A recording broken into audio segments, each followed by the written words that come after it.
and he will receive the presidential salute. We will have the national anthem, the East African anthem, and thereafter, His Excellency the President will go and inspect the parade for the last time in this current term of which stretched from 2021 to 2026. His Excellency the President and President-elect will proceed to inspect the parade for the last time in this current term of office. And after the parade inspection, His Excellency the President and Commander-in-Chief will proceed and will be guided to his position in the very, very important person's tent, and we will witness another highly symbolic activity of the lowering of the presidential standard flag, which will signify the end of the current term of government from 2021 to 2026. So they are very, very important thematic sub-themes in this parade of today. You will see each one of them, and may I just remind that all of you, that when the national anthems are playing, we stand at attention. After the parade inspection and the lowering of the presidential standard flag, we will have a word of prayer by our leaders in the clergy who are present here.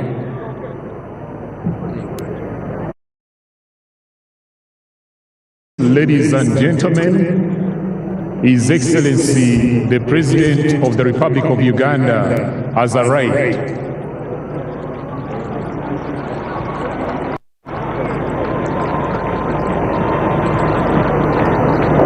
His Excellency is here at Kololo Ceremonial Grounds.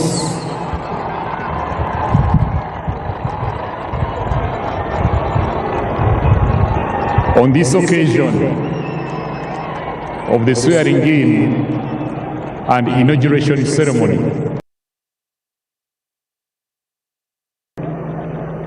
the 12th of May,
this historic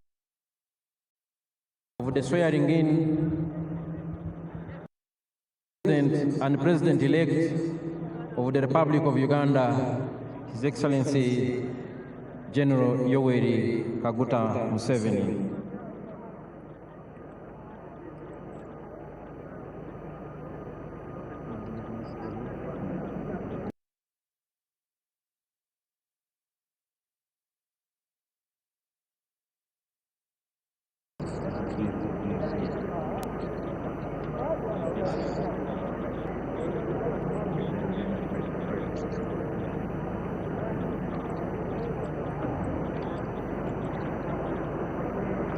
The weather is beautiful. Kololo is beautiful, well decorated, with Uganda's leading tourist attractions.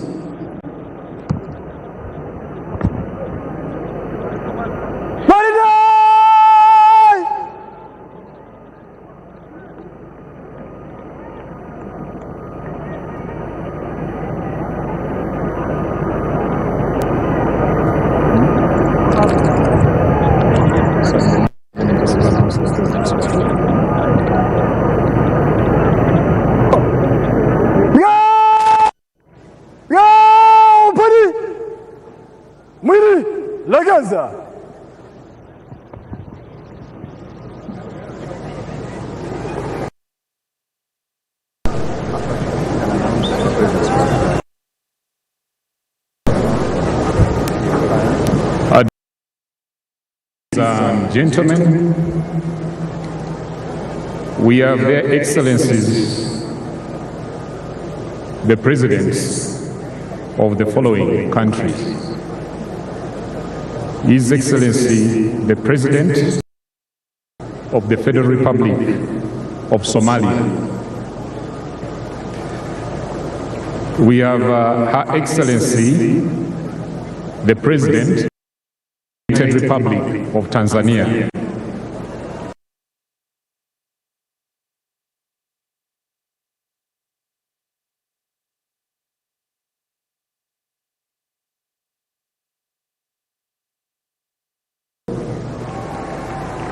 We have His Excellency, the President of the Republic of South Sudan.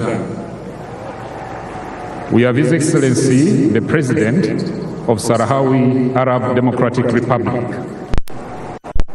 We have His Excellency, the President of the Democratic Republic of Congo. We have His Excellency, the President of the Republic of Gabon. We have His Excellency, the President of the Republic of Burundi. And we have His Excellency, the President of Ethiopia. We also have the Deputy President of Kenya, the Vice President of Zimbabwe, the Vice President of Venezuela, the Prime Minister of Namibia, the Prime Minister of Rwanda, the Prime Minister of Equatorial Guinea, and the Deputy Prime Minister of Eswatini. Distinguished guests, ladies and gentlemen, we also have former presidents. We have the former President of Nigeria, His Excellency Olusegun Obasanjo.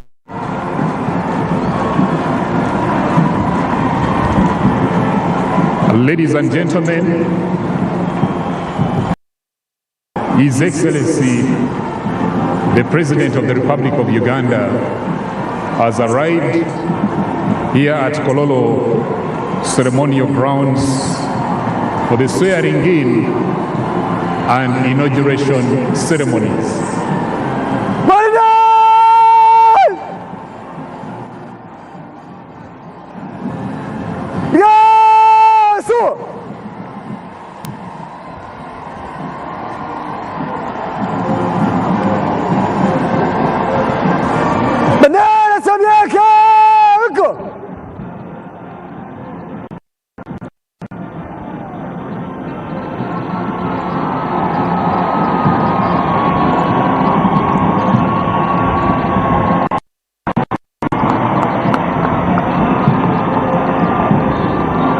His Excellency received by Her Excellency the Vice President,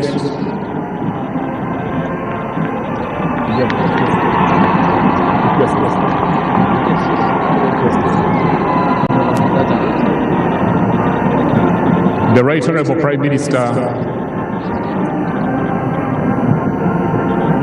the First Vice Chairman of the NRM, Right Honorable Secretary General, the Minister for the Presidency,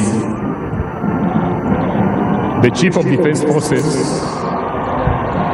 the Inspector General of Police, and the Commissioner General of Prisons, as well as the Head of Service, the Head of Public Service, and Secretary to Cabinet.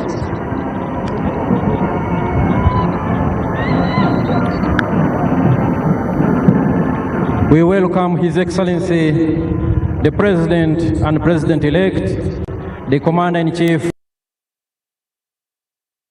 A big round of applause as the President assumes his position at the saluting dais. Salam Yalas! Hashmatu!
Asinguza.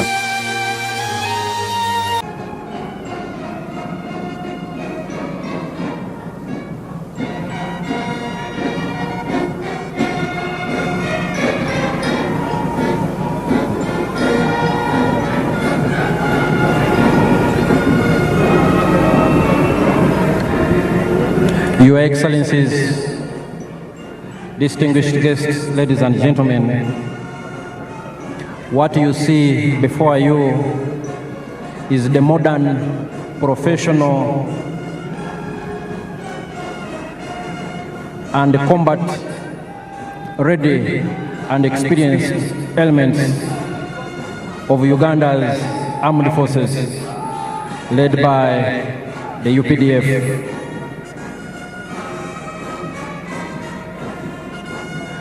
The story of the UPDF has been told for a long time, but each time it is always a fascinating story.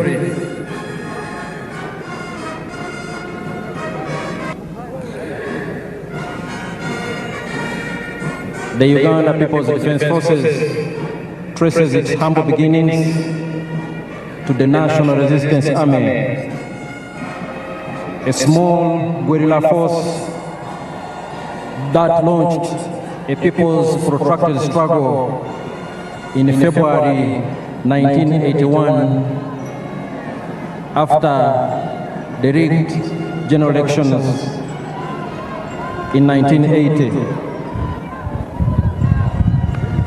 NRA was birthed on February 6, 1981, under the leadership of then guerrilla and general of the resistance, Yoweri Kaguta Museveni. It was a tiny group of fighters, 42 in number, 27 of them armed, when they attacked Kabamba military barracks in Movende district, marking the start of the 5-year Bush War under the then military dictatorship of Milton Obote. The NRA, now UPDF, has since moved the full cycle. They have evolved over time, and they are now a powerful armed force that has not only secured peace and security in the country, but has also contributed to peace and stabilization operations within our region. Therefore, we salute His Excellency the President and Commander-in-Chief for his visionary leadership over the years that has transformed a small guerrilla force into a powerful national army that is the Uganda People's Defense Forces.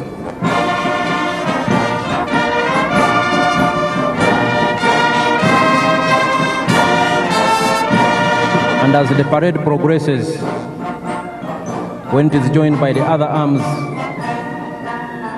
of UPDF, the paratroopers, the artillery division, the motorized infantry division, some of our anti-aircraft systems, and the Uganda People's Defense Air Force, I am sure our visitors and all Ugandans present here today and those following us from all over the country and beyond will understand what I've been talking about.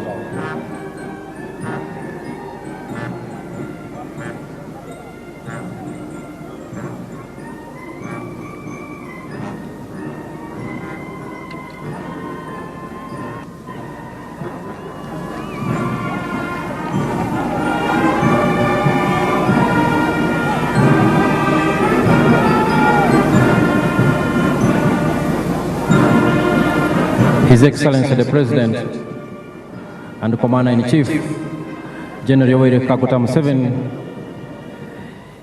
is just about finishing inspecting the parade. He will thereafter be guided and ushered in to his position in the very, very important person's tent, and thereafter we will witness the next drill activity, which will be the lowering of the presidential standard flag. Your Excellencies, Mheshimiwa Rais, huo ndio mwisho wa ukaguzi wa gwaride ya kuaga. Naomba kuendelea na gwaride, Mheshimiwa Rais.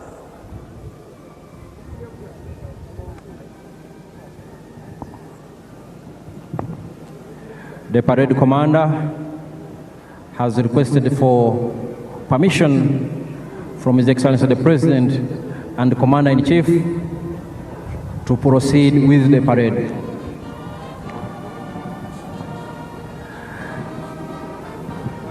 The next element of this parade, as I was highlighting a few moments ago, will be lowering of the presidential standard flag. Ladies and gentlemen, the lowering of the presidential standard flag will imply that the current term of office of the interim administration from 2021 to 2026 will have come to an end. That event will be followed by the swearing-in processes after we have had a word of prayer from our members of the clergy, led by the Archbishop of the Church of Uganda, His Grace, the Most Reverend Dr. Samuel Stephen Kazimba Mugalu,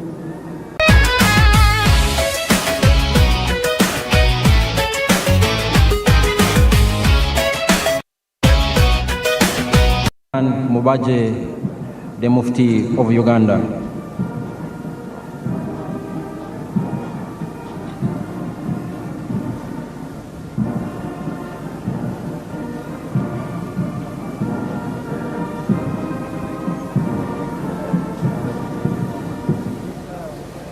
His Excellency the President will proceed to his position in the VVIP tent, and while there, the flag guard will march and lower the presidential standard flag. Our distinguished guests stand up to receive His Excellency the President and the Commander-in-Chief.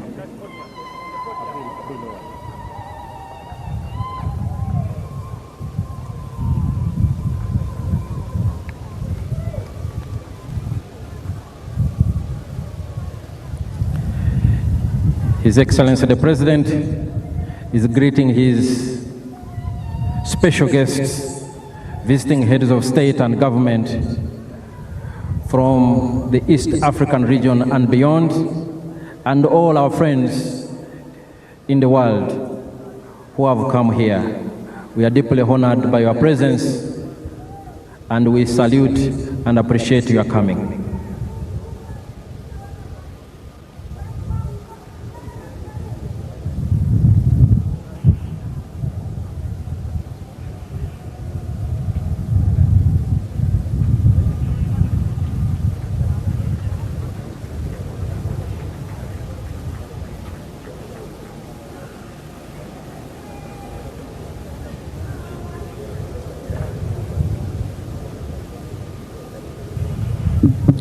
His Excellency the President and the Commander-in-Chief is having a small tete-a-tete with our visiting dignitaries, heads of state and government. His Excellency the President is going to be guided to stand in his position at the podium as they lower the presidential standard flag.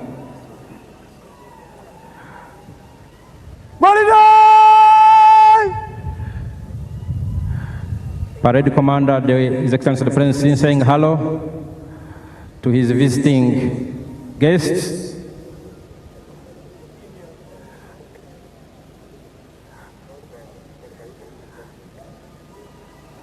His Excellency the President and the Commander-in-Chief, the President-elect, is still having a small tete-a-tete with our very distinguished visitors, heads of state and government, and other international delegations from all countries around the world.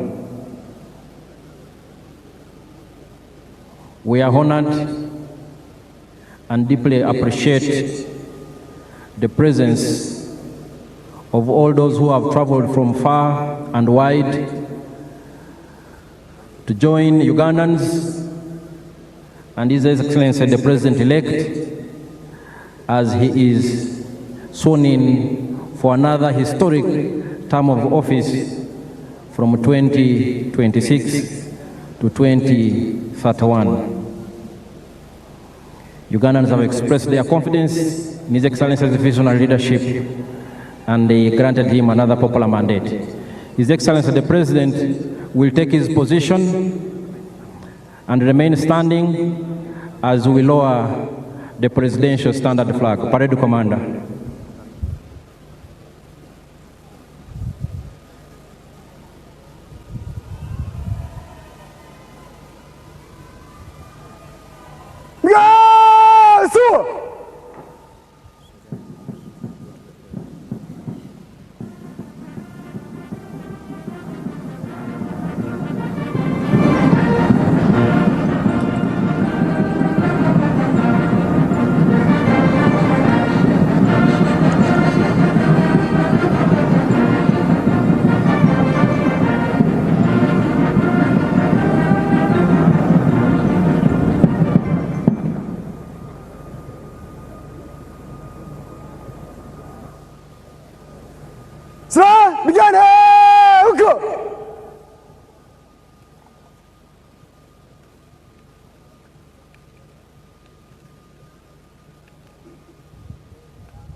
Salve bendera! Hashmatu!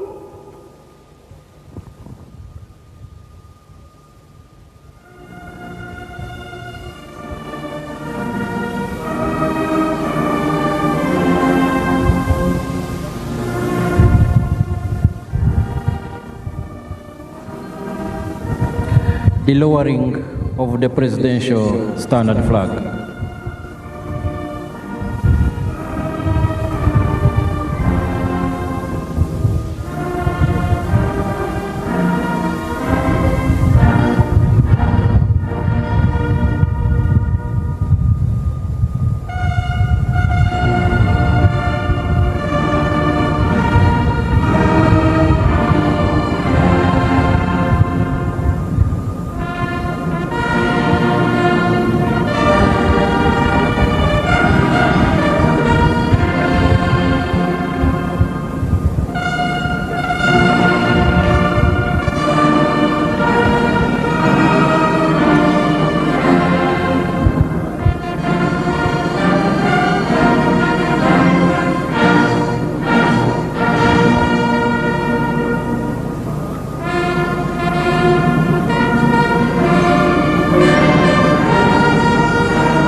Officers, Jeopardy!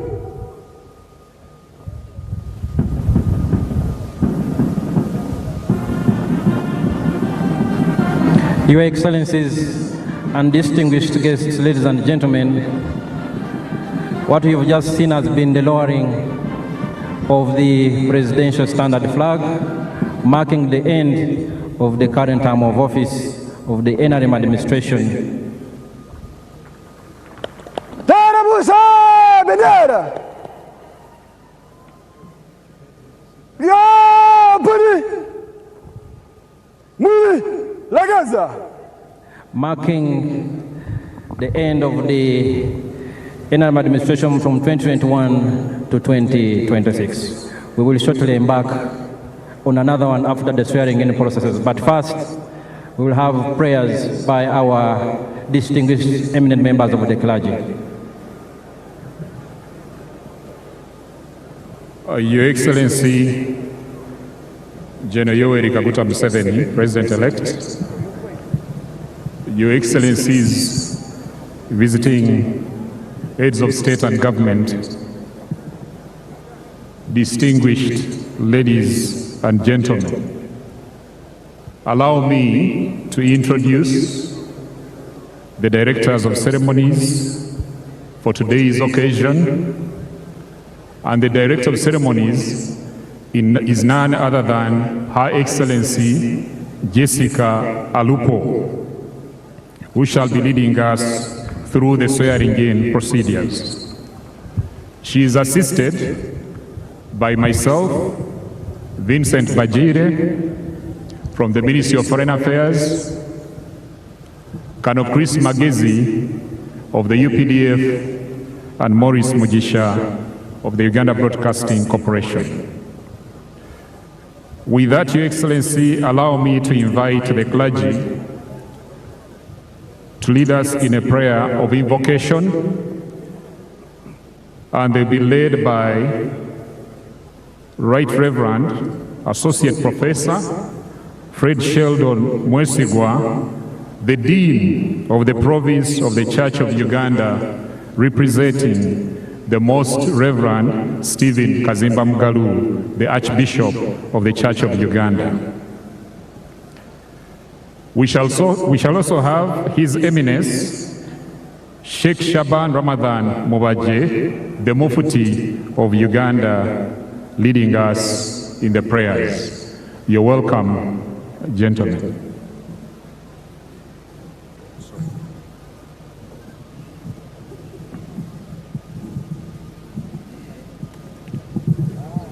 A prayer for the dedication of His Excellency General Yoweri Kaguta Museveni, Tibuhaburwa, and Uganda as a nation. Let us pray. Our Heavenly Father and gracious Lord, our help in ages past and our hope for years to come, we gather today at a historical moment and event of witnessing the swearing-in ceremony of the 8th President of the Republic of Uganda, who is running for the 7th term in office, His Excellency General Yoweri Kaguta Museveni, following a presidential election in which he garnered an electoral victory of 71.65%. O Lord, your word in Isaiah 55, verse 8 says, your ways are not our ways. We can only say, your will be done.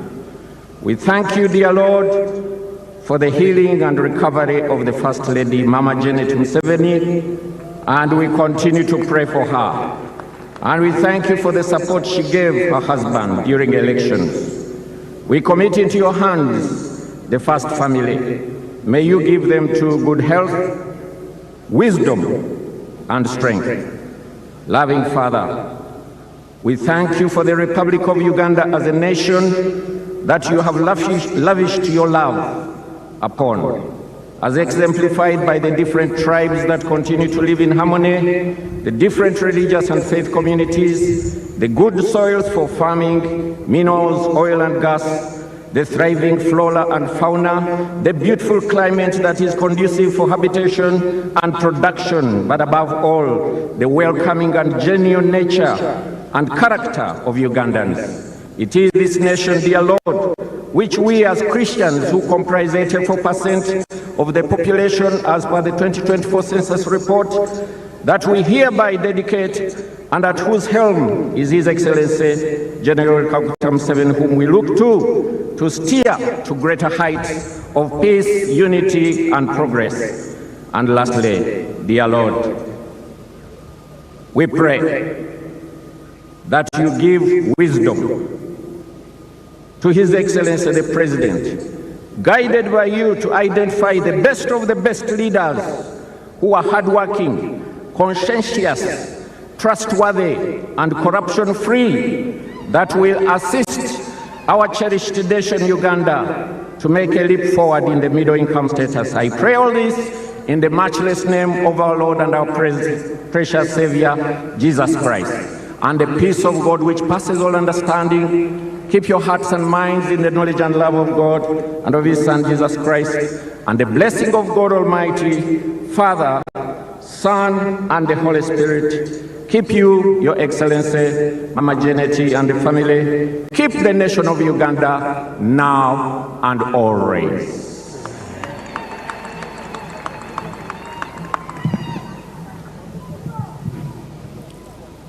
Bismillah ar-Rahman ar-Rahim. In the name of Allah, the most gracious, the most merciful. O Allah, Lord of all creation, we gather here today in gratitude as your servant, Yoweri Kaguta Museveni, takes oath for another term in office. Bless him, his family, and his government with wisdom, justice, and compassion. Strengthen them to uphold the fairness, protect the weak, and promote prosperity in Uganda. O Allah, we pray for the institutions of governance, parliament, judiciary, and all leaders. Grant them integrity, humility, and sincerity in service. Inspire them to judge with justice, protect the rights of the people, uphold the trust placed upon them. O Allah, you said in the Holy Quran, Inna Allah ya'murukum an tu'addu al-amanati ila ahliha. Indeed, Allah commands you to render trust to whom they are due. And when you judge between people, to judge with justice. O Allah, guide Uganda to continued peace and stability. Extend your mercy to East Africa, to Africa, and the world at large. Unite our people in cooperation and mutual respect. Remove division and conflict and replace them with harmony and brotherhood. O Allah, we pray to you to make Uganda a beacon of stability, East Africa region of unity, and Africa a continent of strength and dignity. We pray all this in your mighty name. Amen. Thank you very much, the clergy. It is now my honor and privilege to invite Her Excellency Jessica Alupo Epel, who is our Director of Ceremonies, to come and take us through the swearing-in proceedings. You're welcome, Your Excellency.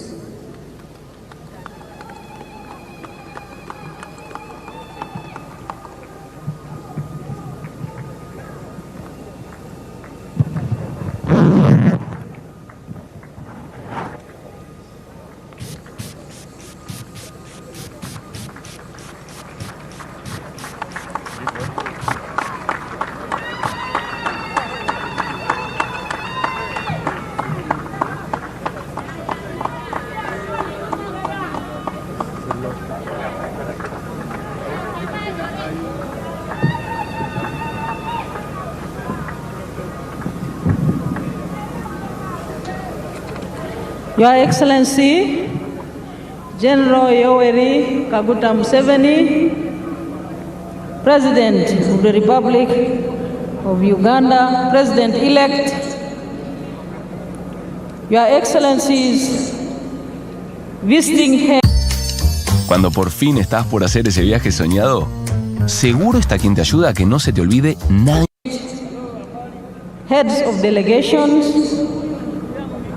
the Right Honorable Speaker, Parliament of Uganda,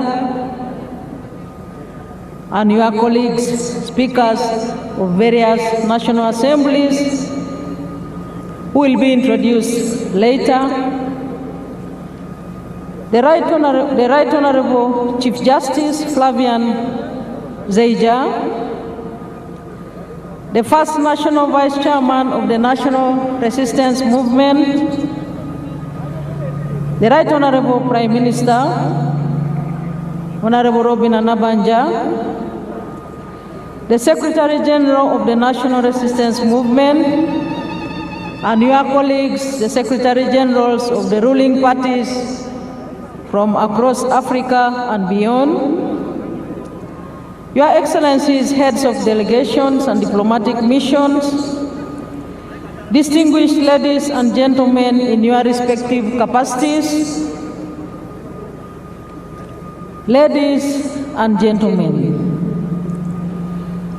we are gathered here today to witness a moment of profound constitutional significance, the swearing-in ceremony of the President-elect of the Republic of Uganda. This solemn occasion is enshrined in Article 98, Clause 3 of the Constitution of the Republic of Uganda, which expressly mandates that before assuming the high office of President, a person duly elected to that office shall take and subscribe to the oath of allegiance and the presidential oath, as prescribed in the fourth schedule of our Constitution. It is therefore in fulfillment of this sacred constitutional duty and honor of the democracy and the will of the people of Uganda that we convene here today to bear witness as the President-elect formally assumes the mantle of leadership of our great nation, Uganda. Excellencies, we are at the verge of the defining moment of our day today.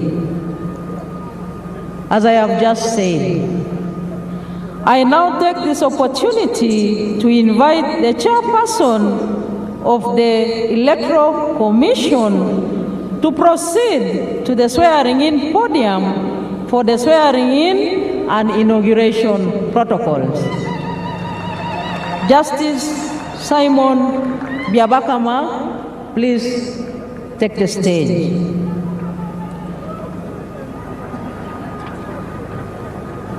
Excellencies, ladies and gentlemen, we are now at the commencement of the exact reason, the procedure of the exact reason why we are here.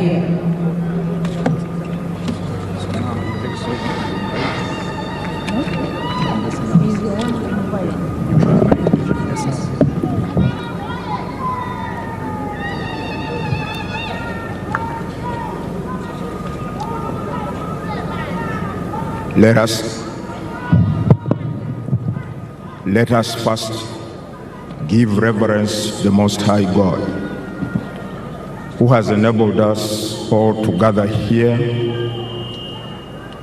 breathing in this fresh air, which is not paid for or supplied by anybody. We live in Him, of Him, and by Him. To Him, therefore, be the glory forever and ever. Amen.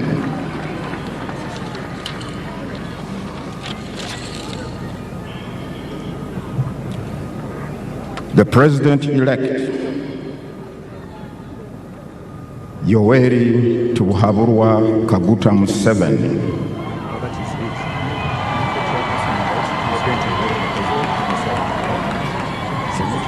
together with your entourage, Your Excellencies, the visit.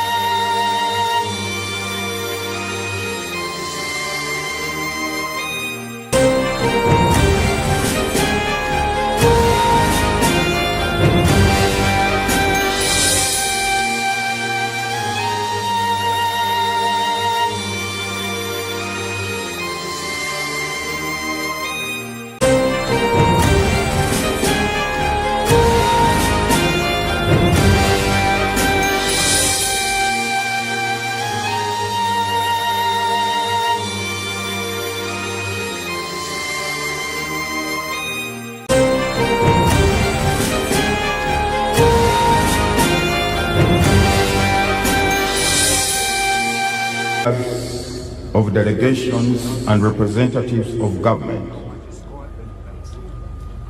Your Excellencies of Uganda, and all the distinguished guests, ladies and gentlemen.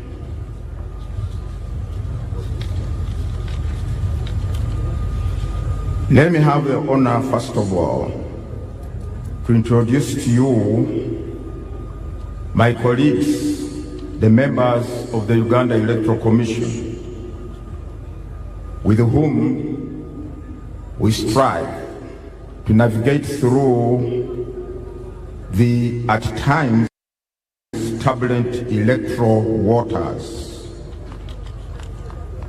Hajati Aisha Lubega, Deputy Chairperson. Commissioner Stephen Tashovia, Commissioner Peter Emerald,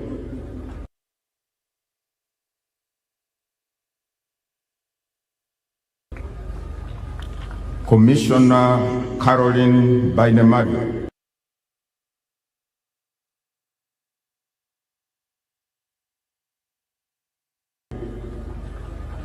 Commissioner Dr. Simba Kayunga Sali, Commissioner Anthony Okello, together with our Secretary to the Commission, Mr. Richard Babo Kamugisha, and all the staff of the Electoral Commission who are here present. On behalf of the Electoral Commission of Uganda, I wish to welcome you all to this solemn occasion where we are about to witness the swearing in of the President-elect of the Republic of Uganda for the next 5 years. Distinguished guests, Article 601, Clause 2 of the Constitution of the Republic of Uganda uncompromisingly requires the Electoral Commission to hold presidential, general parliamentary, and local government elections within the first 30 days of the last 122 days before the expiration of the term of the President, Parliament, or local government councils, as the case may be. According to Article 105, Clause 1 of the Constitution, the person elected as President of Uganda shall hold office for a term of 5 years. Now, having been sworn in and assumed office on the 12th of May 2021, the term of the office holder expires today, therefore. And Article 105, Clause 3, explicitly states that the office of the President shall become vacant on the expiration of the period specified in this article. The lowering of the national flag we have just witnessed signifies that the said office is vacant as we talk now. But do not get alarmed or start developing strange ideas. We are going to fill that void in a few moments from now. Accordingly, the Electoral Commission, in fulfillment of Articles 61(2) and 105(1) of the Constitution, organized, conducted, and held presidential elections on Thursday, the 15th of January, 2026. Articles 103, Clause 7 of the Constitution and Section 59 of the Presidential Elections Act require the Electoral Commission to ascertain, publish, and declare the results of the presidential election within 48 hours from the close of polling.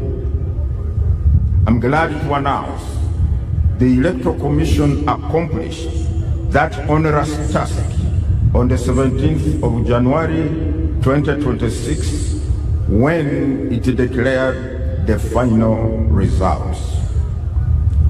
Let me unequivocally state it here that the Commission complied with all the requirements of the law regarding the handling of the results, right from the polling station to the district tally center and to the national tally center. From the declared results, candidate Yoweri Kaguta Museveni emerged as the winner,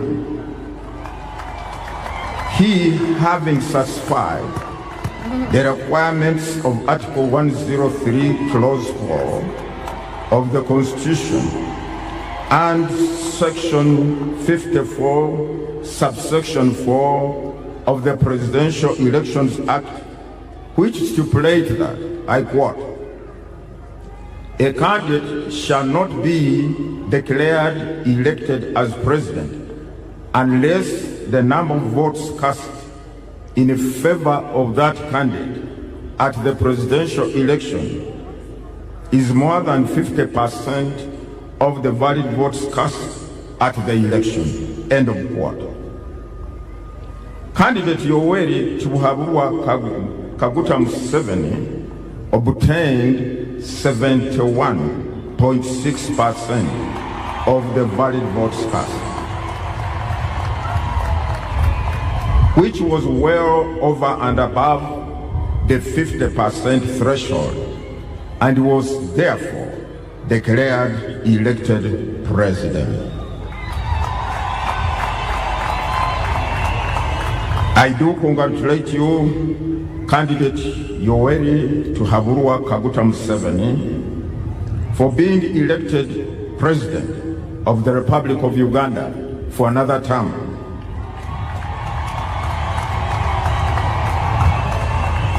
I also congratulate your team, which worked tirelessly to ensure that you secure this victory.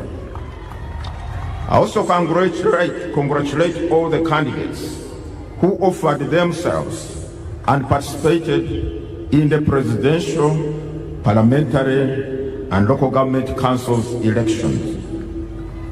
On behalf of the Commission, I further extend our deep appreciation to all our esteemed stakeholders in the electoral process. These include the government, which wholly and fully funded all the electoral programs, the political parties and organizations that offered candidates and also participated in this process, the civil society organizations, education organizations, the media, our development partners, security agencies, election observers, religious, successful, peaceful conduct and conclusion, the opening words of our Constitution, printed in capital letters, quote, "We, the people of Uganda."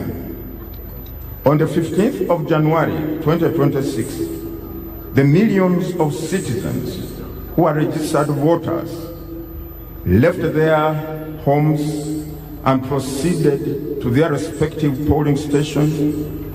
50,739 stations scattered in all corners of the country for the singular purpose of exercising their sovereign power enshrined in Article 1 of the Constitution.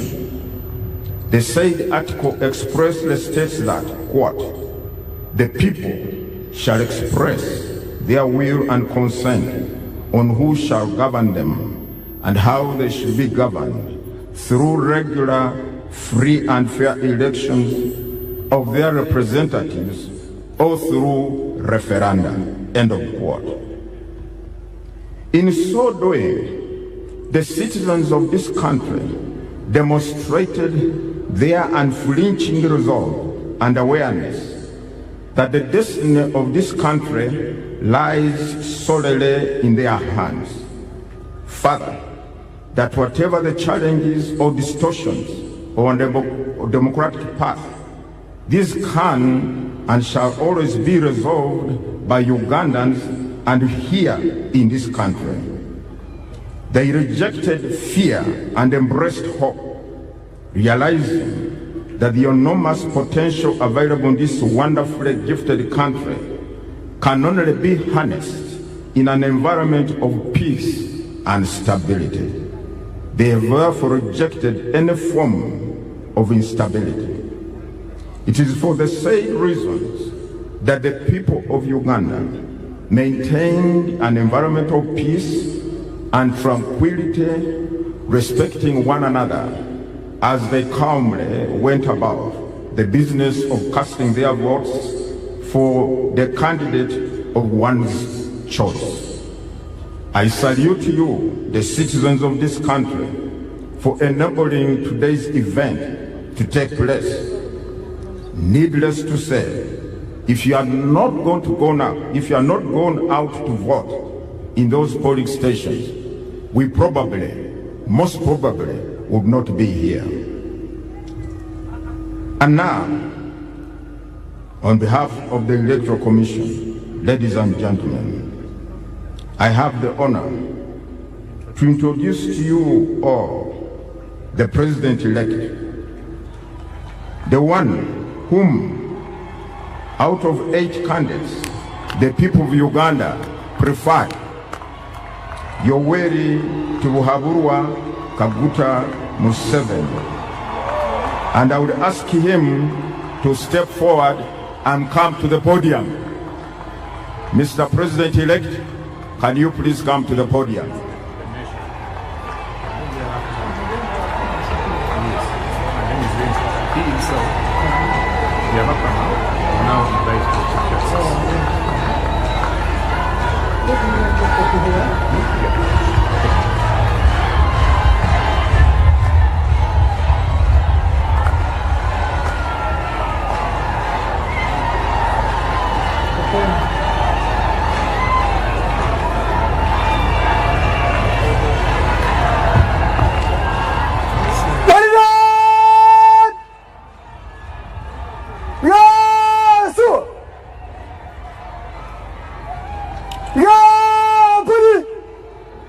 My Lord, the Chief Justice, I also ask you to come to the podium and preside over the next proceedings.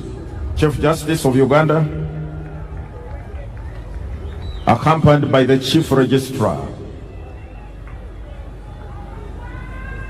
and the Head of Public Service and Secretary to Cabinet. Madame Lucy, please come to the podium.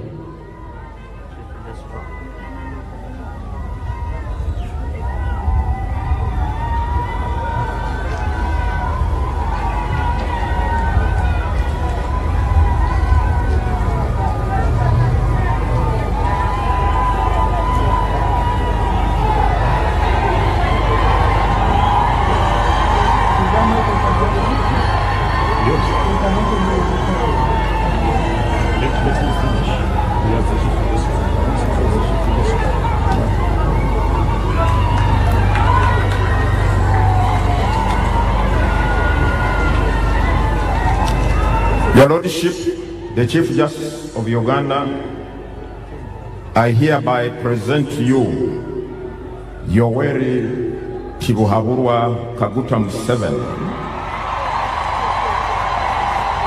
the President-elect, he having fulfilled all requirements as directed by the Constitution and the Presidential Elections Act. You can now proceed to administer the oath of allegiance and the oath of the President so that the people of Uganda can have the President they preferred after so many. Long live the people of Uganda, long live the people of East Africa, long live the people of Africa. For God and my country, thank you very much. God bless you.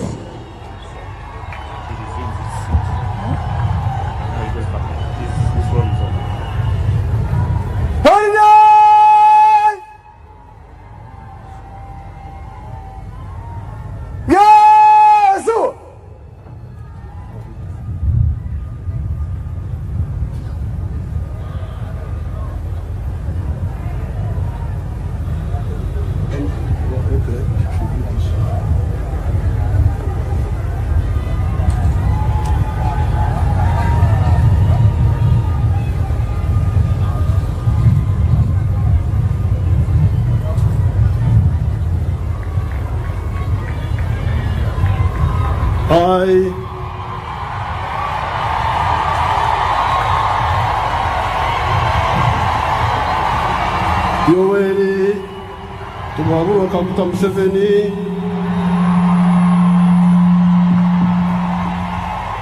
swear in the name of the Almighty God that I will be faithful and bear true allegiance to the Republic of Uganda,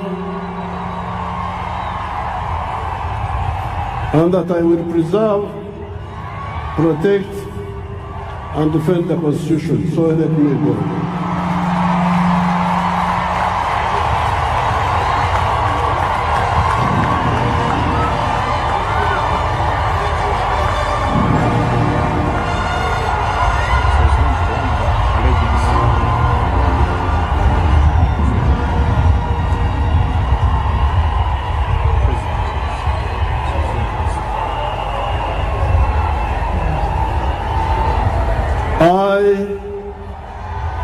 Yoweri Tibuhaburwa Kaguta Museveni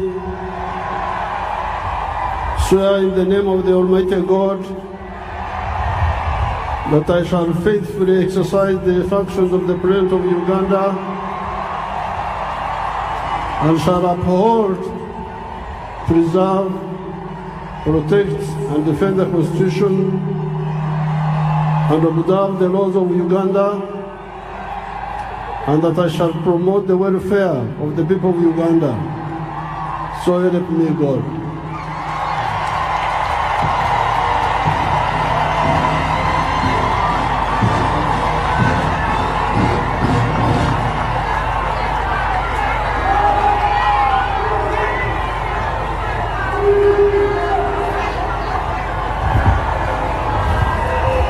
So the document has been filled.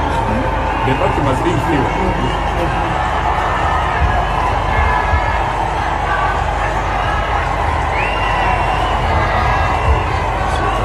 His Excellency the President has successfully taken the oath of allegiance and the oath of presidency. He is now signing on the respective protocols.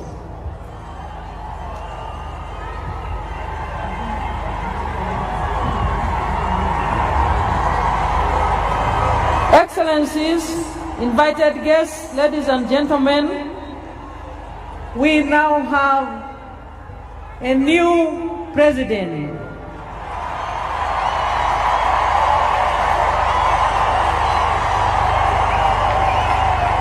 Who will take us through the presidential term 2026-2031. Thank you, NRM cadres, Thank you, NRM leaders. Thank you, NRM mobilizers.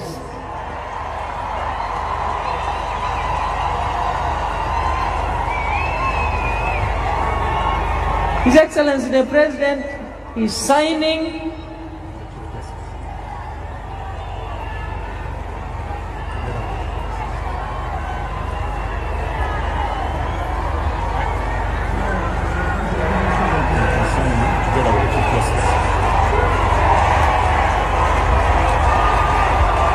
and the Chief Justice is leading him through that procedure.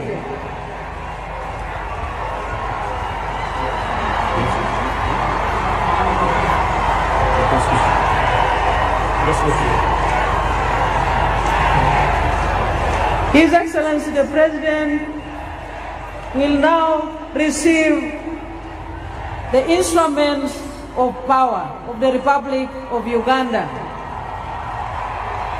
He has received the Constitution. His Excellency is now receiving the national flag.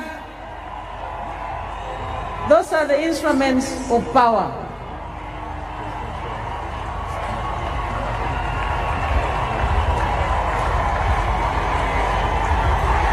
Next, His Excellency the President is going to receive the Presidential Standard Flag. His Excellency the President has received the Presidential Standard Flag. Instruments of power. He has received the national anthem, the Uganda national anthem. And His Excellency the President is now receiving the National Coat of Arms. The National Coat of Arms. And he is, last but not least, receiving the public seal. His Excellency the President has received the public seal.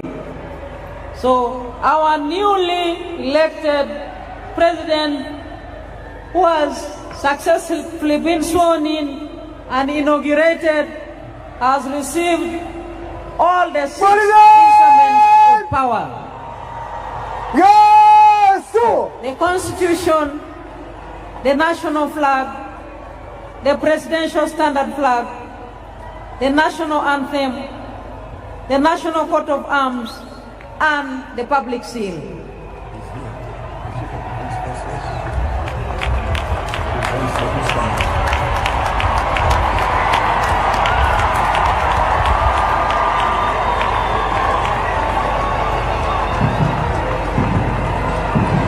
He has also received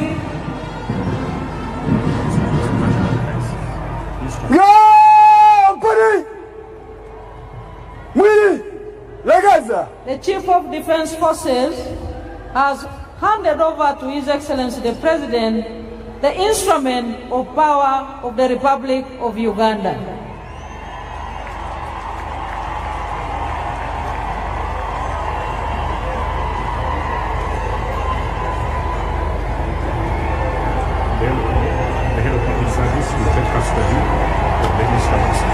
The head of public service is the custodian of the instruments of power, and they have indeed been handed over to her.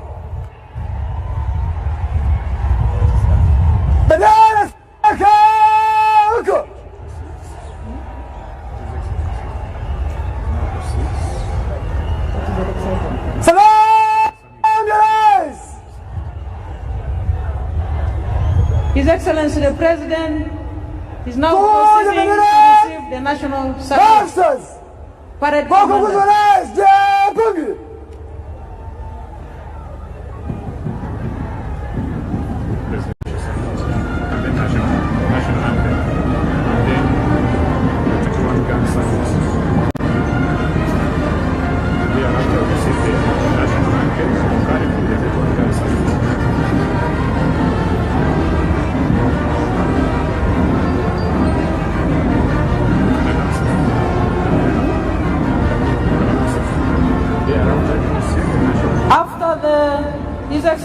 President receives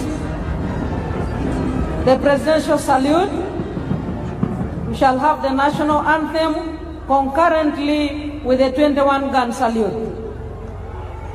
Parade Commander. Sir, begin now! Go!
Mheshimiwa Rais wa Jamhuri wa Uganda na Amiri Jeshi Mkuu, gwaride rasmi la kuapisha iliyoandaliwa na Jeshi la Ulinzi ya Wananchi wa Uganda iko tayari kwa ukaguzi wako, Mheshimiwa Rais.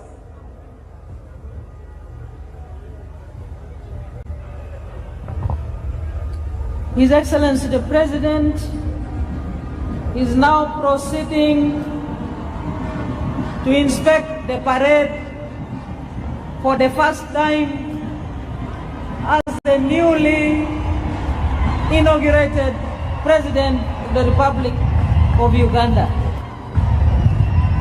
Excellencies, the presidential standard flag was earlier lowered, but it has now been hoisted, marking the beginning of the presidential term 2031.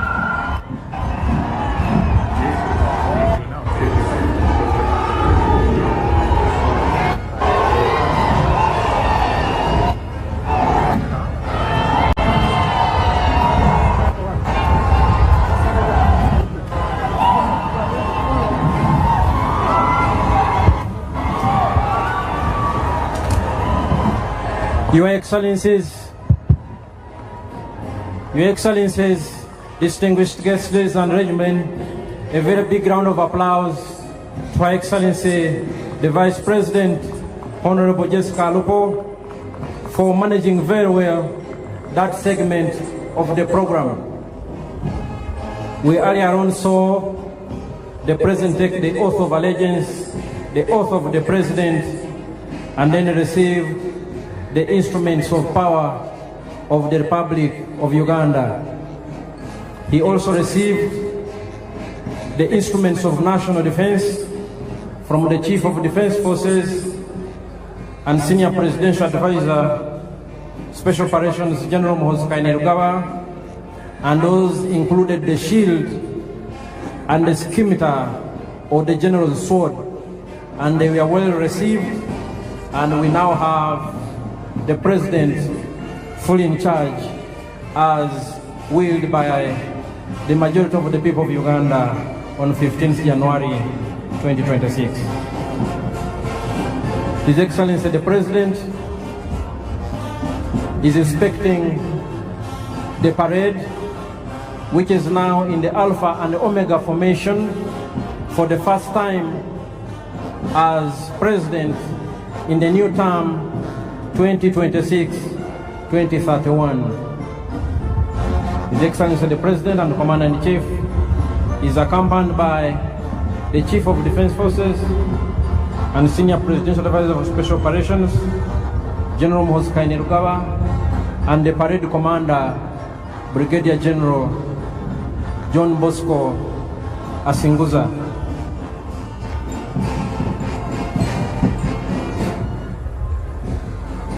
Once the President and Commander-in-Chief has concluded inspecting the parade, we will have the parade march past in slow and quick time,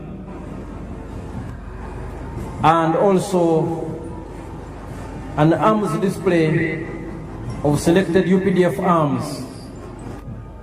They will join in after the parade has marched past in a quick time.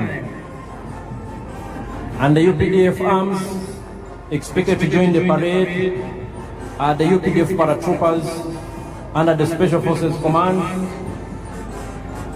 the Artillery Division, the Motorized Infantry Division, some of our aircraft systems, and finally by some platforms of the Uganda People's Defense Air Force.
The newly sworn-in President of the Republic of Uganda for the new term 2026-2031 is is inspecting the parade.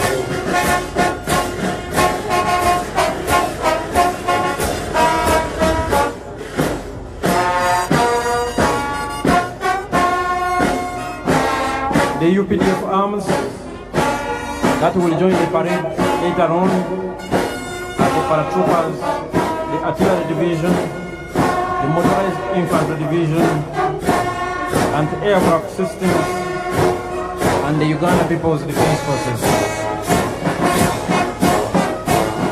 The Uganda People's Defense Forces will have, the Uganda People's Defense Air Forces will have the Cobra formation, composed of helicopters, the Sparrow formation, the Eagle formation,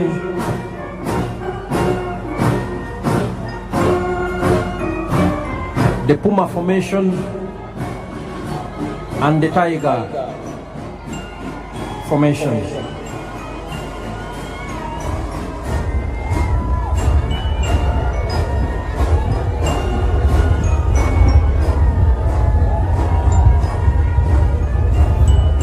His Excellency the President and Commander-in-Chief, accompanied by the Chief of Defense Forces and Senior Presidential Advisor for Special Operations, is just about to conclude the noble duty of inspecting the parade as Commander-in-Chief for the first time in the new administration that will run from this day, May 12, 2026 to May 12, 2031.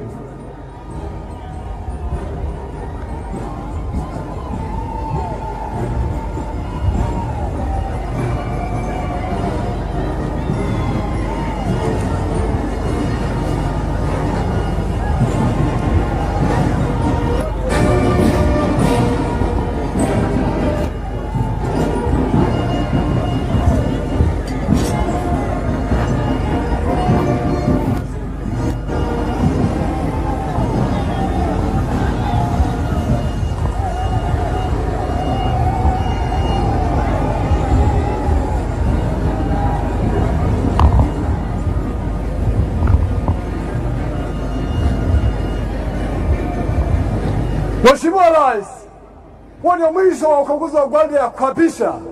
Naomba kuendelea na gwaride, Mheshimiwa Rais.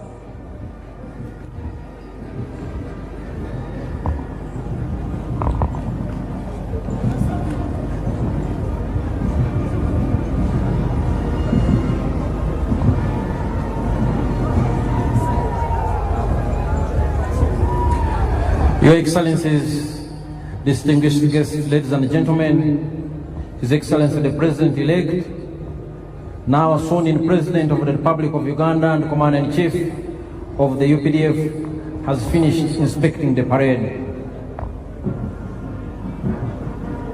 He will shortly be ushered into his position, and then we will have the parade march in slow and quick time, followed by arms display elements that will also participate in the parade, and thereafter the parade will march in review order.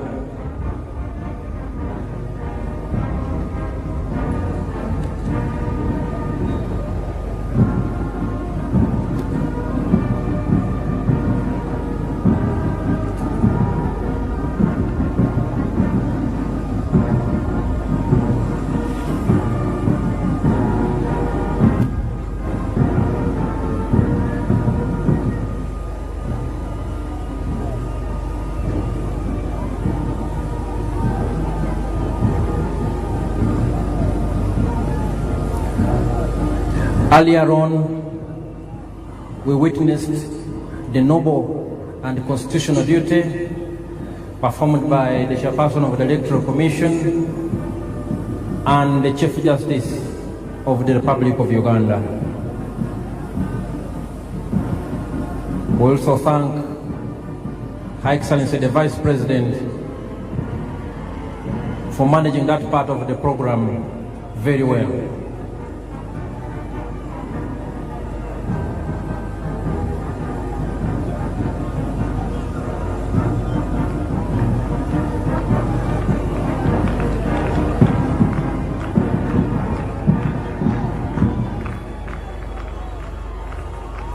His Excellency the President is resuming his position. The very, very important persons tent, and thereafter the parade commander will take over and conduct the parade in slow and quick time.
The parade commander, Brigadier General John Bosco Senguza, has invited the brass band composed of the UPDF, the Uganda Police, and the Uganda Prison Service to assume their position as the parade prepares for the march past in slow and quick time.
mzima kwa mwendo wa pole na mwendo wa haraka. Kikundi cha kwanza chuongoza kwa ujumla chapa miguu.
Your Excellencies and distinguished guests, the color party is right in front of the dais, and we salute the color party.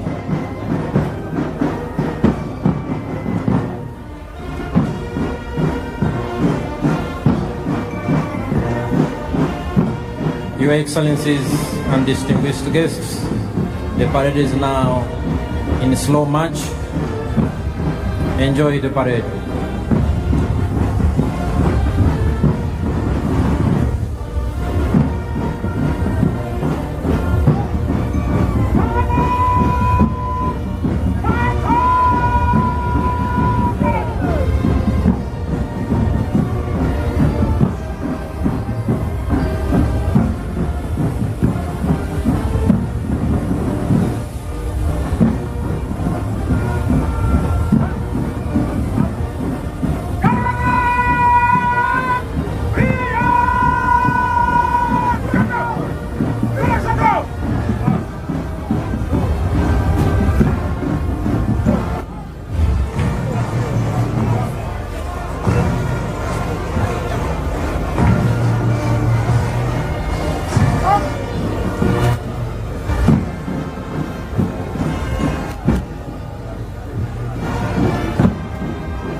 Your Excellencies and distinguished guests, the parade has switched to quick march.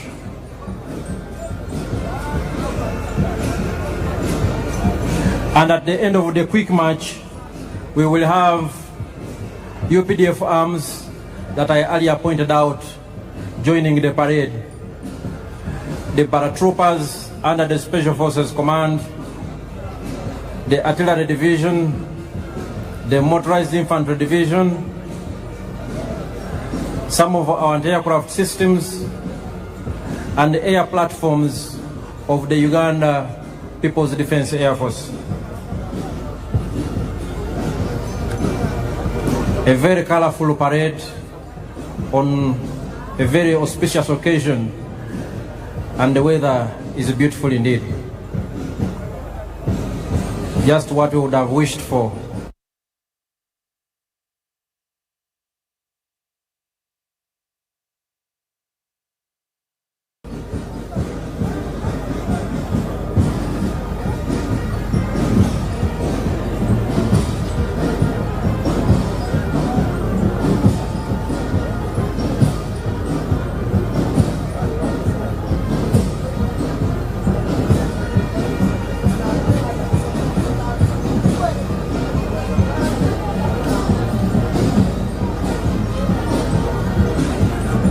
The color party is right here with us in quick march.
Your Excellencies, distinguished guests, ladies and gentlemen, like I had earlier alerted you, the parade is now being joined by UPDF arms. We will have the paratroopers land on these grounds anytime from now. But in the meantime, the arms display is led by the UPDF Artillery Division.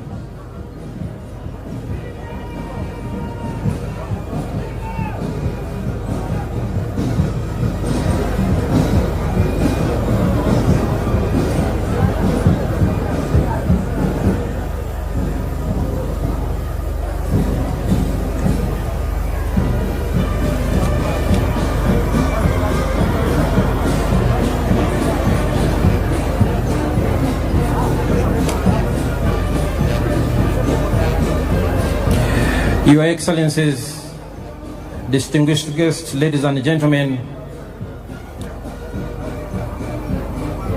what you are seeing now in front of you is some of the UPDF arms that have joined the parade. at this point, led by the UPDF Artillery Division.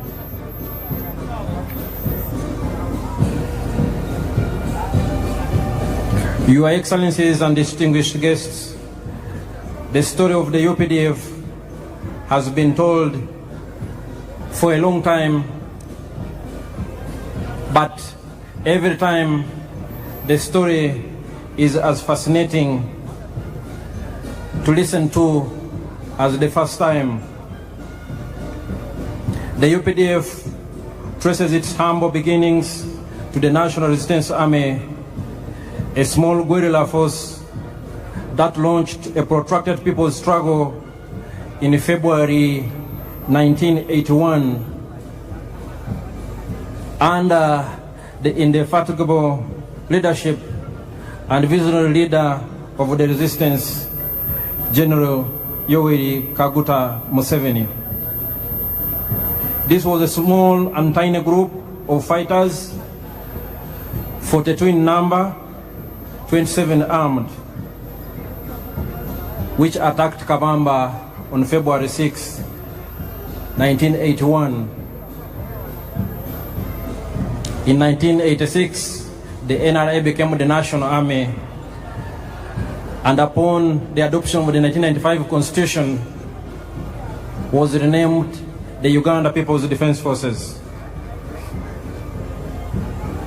The NRA, now UPDF, has transformed over the years, and these are some of the very modern equipment in the possession of the Uganda People's Defense Forces that has ensured we keep the peace and security in our country and contribute to regional peace and stabilization operations.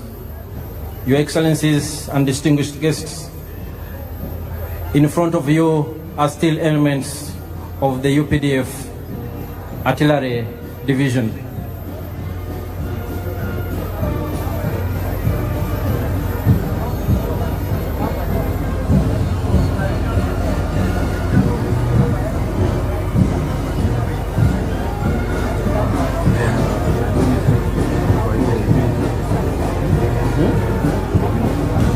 Today, the UPDF is a very robust and modern, powerful military force that has achieved many things over the years. The peace and security, which I just talked about, anchored on key modernization and professionalization themes such as equipped and trained for combat and peace support operations. And indeed, what you see here are some of those arms that define the UPDF as a modern, experienced combat force that is ready to do its job. The Field Artillery Division is commanded by Major General Daniel Kakono. Your Excellencies and distinguished guests, ladies and gentlemen, right now in front of you are elements of the motorized infantry division of the Uganda People's Defense Forces.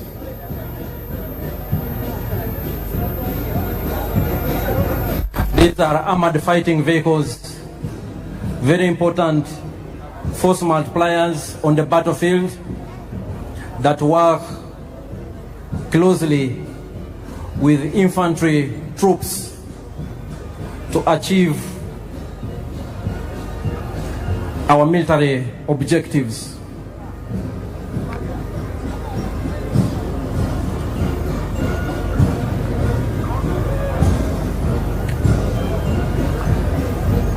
These are elements of the Motorized Infantry Division.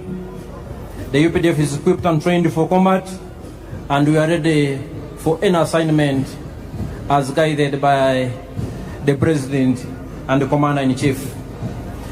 The UPDF has also greatly enhanced its rapid deployment capability and our ability to sustain the tempo of operations in any environment. As you can see, the different arms of the UPDF imply the UPDF's well-attained capability to conduct joint combined operations, enhancing our interoperability between the different services and arms, and ensuring we keep at pace with modern technology systems. Your Excellencies, ladies and gentlemen, these are still elements of the UPDF Motorized Infantry Division.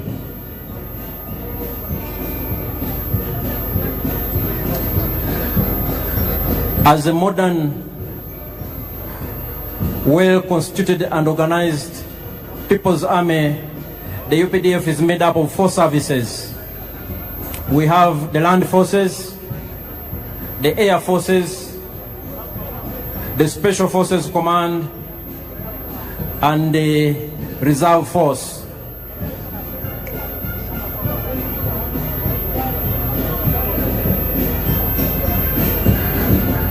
The UPDF Artillery Division and the Motorized Infantry Division are ground-based force multipliers that support the infantry to decisively achieve their military objective.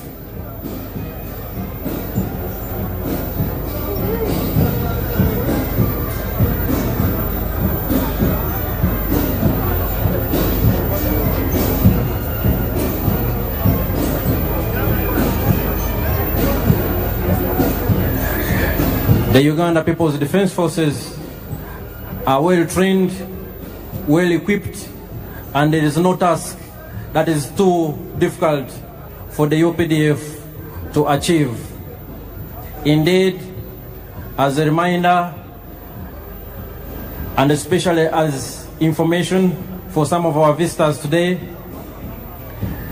the NRA, now Uganda People's Defense Forces, since the 1995 Constitution, has decisively defeated close to 30 insurgent groups that sought to destabilize the hard-won peace and stability in our country. We are aware that our immediate post-independence history was nothing but volatile,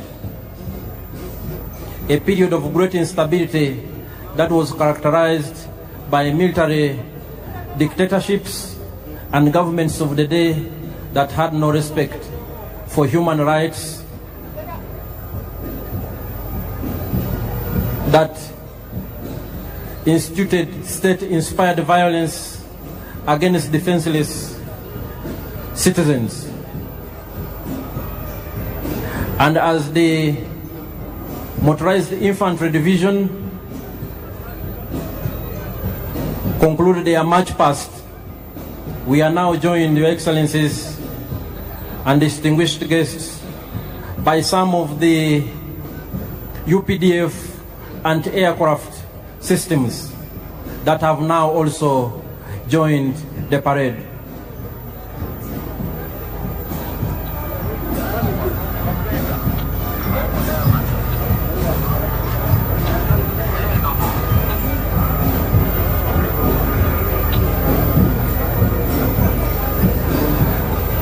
What you are seeing before you are some of the UPDF anti-aircraft systems. They supplement the efforts of the Uganda People's Defense Air Force to keep Uganda's airspace safe and secure, and to engage from the ground hostile objects in the air within the territory of the Republic of Uganda.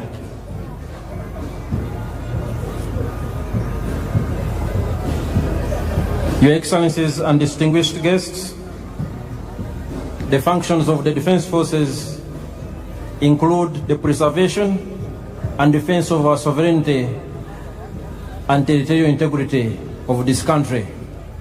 And as you can see, we are well equipped to undertake that function. We also cooperate with and support the civilian authority in national emergencies and other disasters. And most importantly, we promote and foster strong harmony, understanding between the defense forces and the wananchi.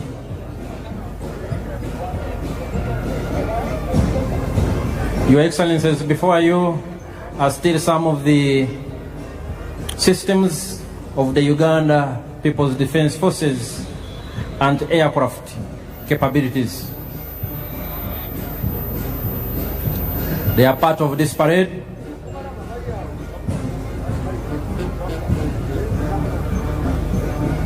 Any moment now, we will also witness the dropping of paratroopers on these very grounds.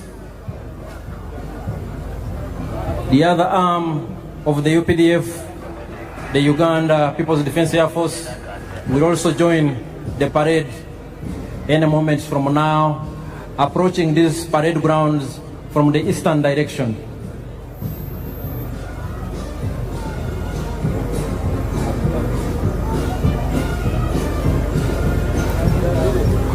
From its early beginnings and its inception, the UPDF has been built on a strong foundation of discipline, ethics, and accountability. We respect the rule of law, we respect human rights, and we adhere to our military code of conduct. And those who fail to keep pace with the laws of Uganda and those of the military, we have our justice systems that ensure we remain a disciplined and accountable force. And perhaps our strongest and most important force multiplier is our strong civil-military cooperation. The UPDF is because of the strong support we get from the wananchi, but also quite significant has been the consistent and visionary support and the guidance of His Excellency the President and the Commander-in-Chief, General Yoweri Kaguta Museveni, that has turned us into what we are. Your Excellencies and distinguished guests here, our paratroopers are already airborne. Our paratroopers are already airborne, and they will be landing on these very grounds. In 1986, and even in the 1990s, the UPDF did not have any special forces, let alone paratroopers to talk about. This one's up with you, instructing the people there so they can come down. And in this respect, I want to salute the Chief of Defense Forces and Senior Presidential Advisor, General Muhoozi Kainerugaba, who was for a long time the commander of the Special Forces Command and who oversaw the development and improved capability of Uganda's Special Forces and the paratroopers whom we are about to see land on these very, very special ceremonial grounds here at Kololo. Our paratroopers are already airborne. Those who have and still possess good sight have probably already seen some, and they are descending here in a very controlled and orderly fashion. These are your own sons and daughters. Paratroopers, a very important element of the Special Forces Command.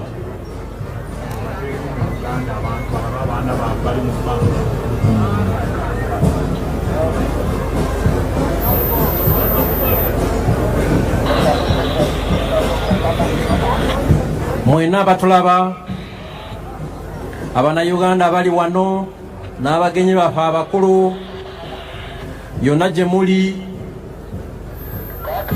tuli ku mukolo wano e Kololo Ceremonial Grounds, mukolo mukulu, mukolo munene ogubadde gw'okulayiza omukulembeze w'eggwanga ayalondebwa n'Abannayuganda mu ngeri nnene nnyo ng'ayina 71.65% ey'obululu bwonna. Parede yaffe eyeggatiddwako n'ebimu ebibinja ebikulu ebya UPDF okubadde Artillery Division eduumirwa Major General Daniel Kakono, the Motorized Infantry Division eduumirwa Major General Charles Byanyima, UPDF and Aircraft Systems eziduumirwa Brigadier General Kasauli, aba paratroopers, aba UPDF, abaduumirwa Special Forces Command, Commander wa Special Forces gyali wano.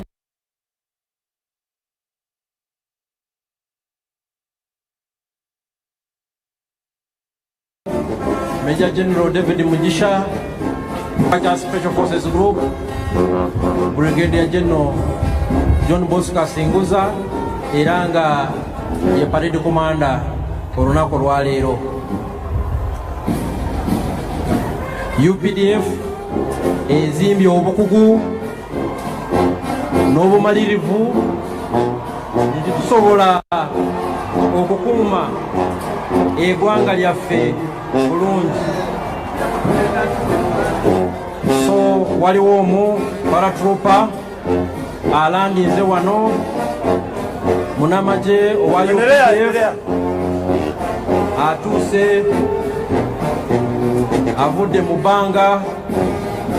Buno bwe bukugu bwe tugamba owa UPDF bwerina, era nga ebibinja bino byonna ebya UPDF bikolaganira wamu okulaba nti tukuuma eddembe mu ggwanga lyaffe ne mu operation zonna ze tubeeramu mu mirirwana gyaffe okulaba nti tulina eddembe mu nsi yaffe n'abalirwana baffe. UPDF twagala si ggwanga lyokka, naye tulina n'obuvunaanyizibwa bw'okulaba nti tukolera awamu nga Africa okukuuma eddembe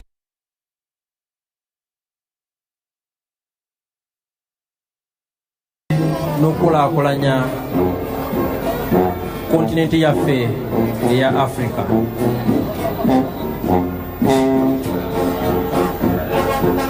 Your Excellencies and distinguished guests, we have seen some of our paratrooper commandos who are landing.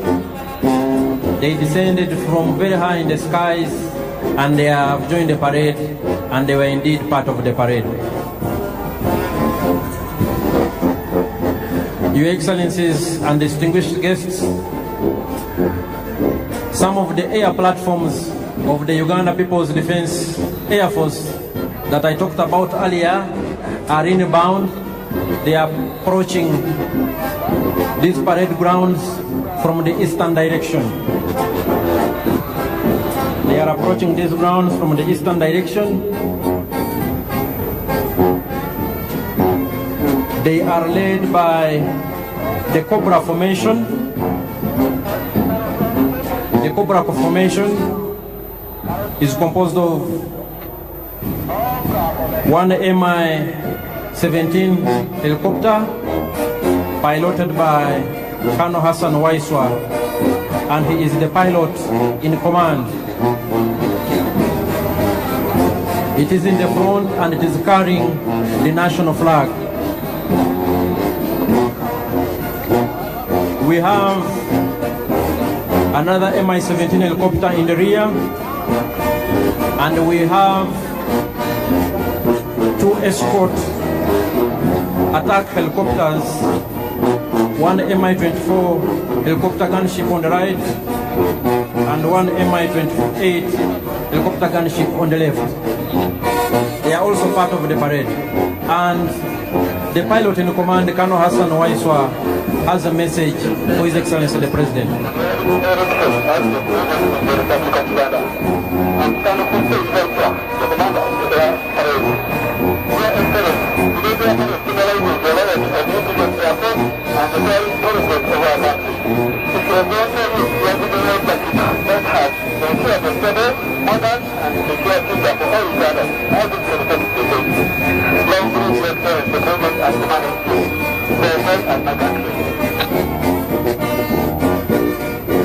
That was Colonel Hassan Waiswa.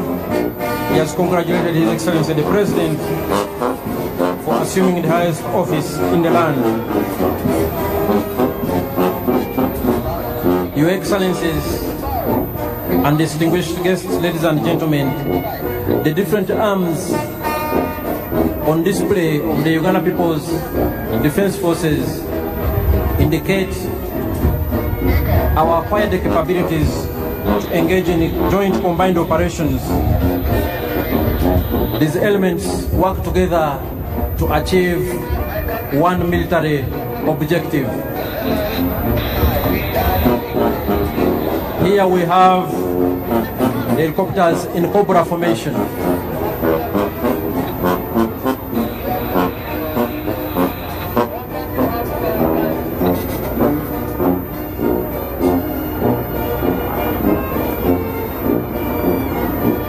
Here they are, and they are part of the parade activities.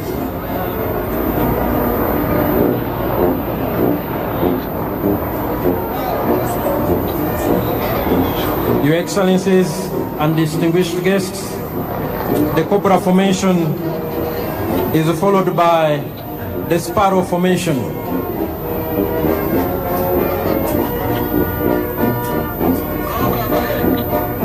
The Uganda People's Defense Air Force has different types of aircrafts for different tasks, for different assignments, and all of them work together to achieve the same mission.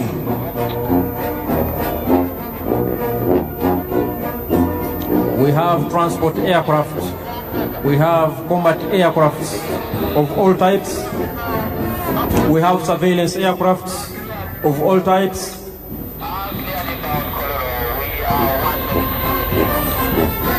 and we have aircrafts for different combat roles. Your Excellencies and distinguished guests, approaching the parade grounds is the Sparrow formation of the Uganda People's Defense Air Force, and they are part of the parade.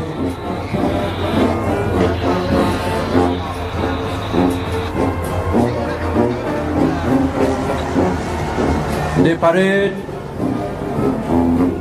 is still ongoing with the participation of these select UPDF arms, and right now what we are watching before us is the Uganda People's Defense Air Force platforms. The Sparrow formation is followed by the Eagle formation.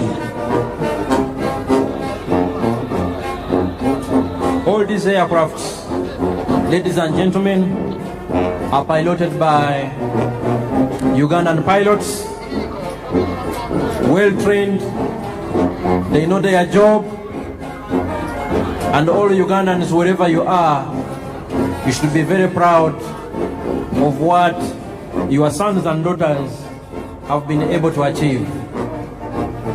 For instance, the pilot in command is Colonel Hassan Waiswa, a senior pilot.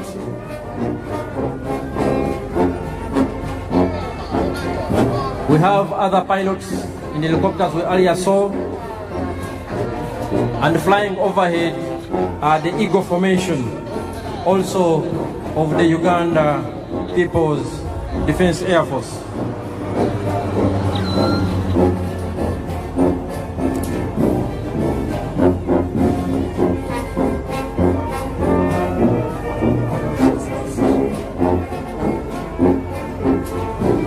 Your Excellencies and distinguished guests, next on display from the Uganda People's Defense Air Force is the Puma Formation.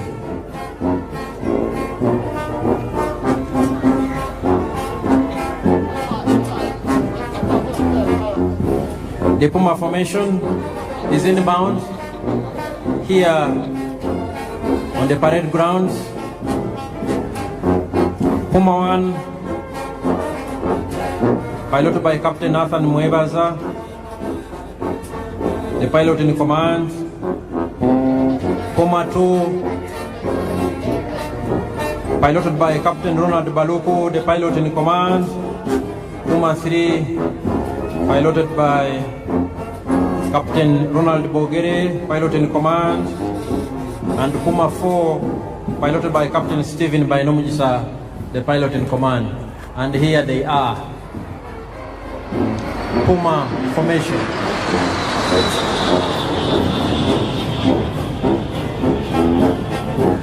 Your Excellencies, distinguished guests, ladies and gentlemen, we will have one of the Puma 4 aircraft coming back here on the parade grounds to conduct some maneuvers. And as I will remind you, the Uganda People's Defense Forces is composed of 4 services: the Land Forces,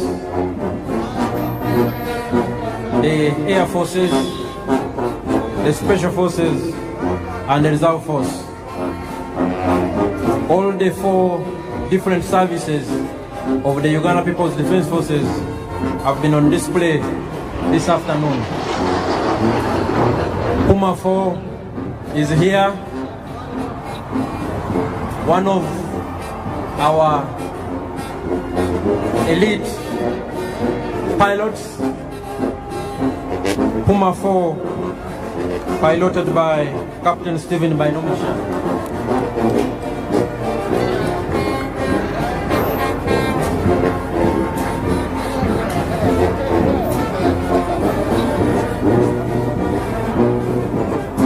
Puma 4 is coming for one more round. And Puma 4 will be followed by the Tiger Sukhoi. And it is also inbound on this very significant and special ceremonial grounds. It is here and will be joining the parade any moment from now.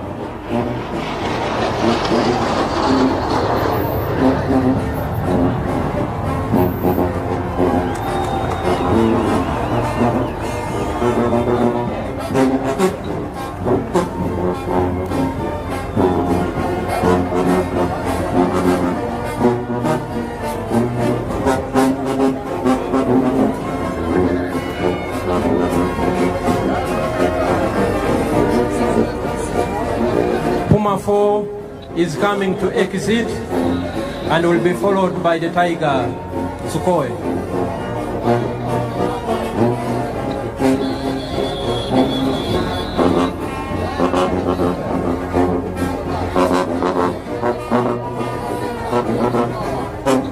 Puma 4 is now exiting the parade grounds.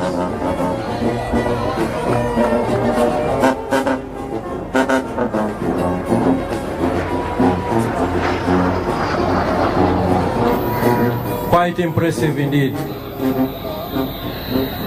Your Excellencies, ladies and gentlemen, we will now have the last presentation from the Uganda People's Defense Air Force, the Tiger Sukhoi, and here it is on the parade grounds.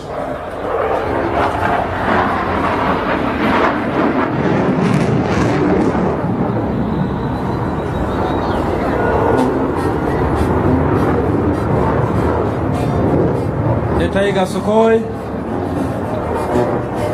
has joined the parade ground and is piloted by Lieutenant Emmanuel Sajabi, the pilot in command, and he is co-pilot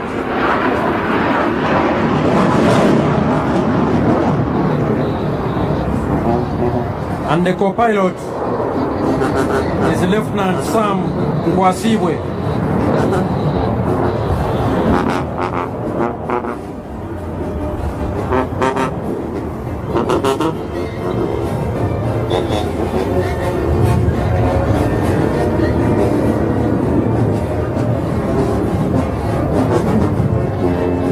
There it is, Lieutenant Emmanuel Sajabi and Lieutenant Sam Nkwasibwe in charge of the Tiger Sukhoi.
The Tiger Sukhoi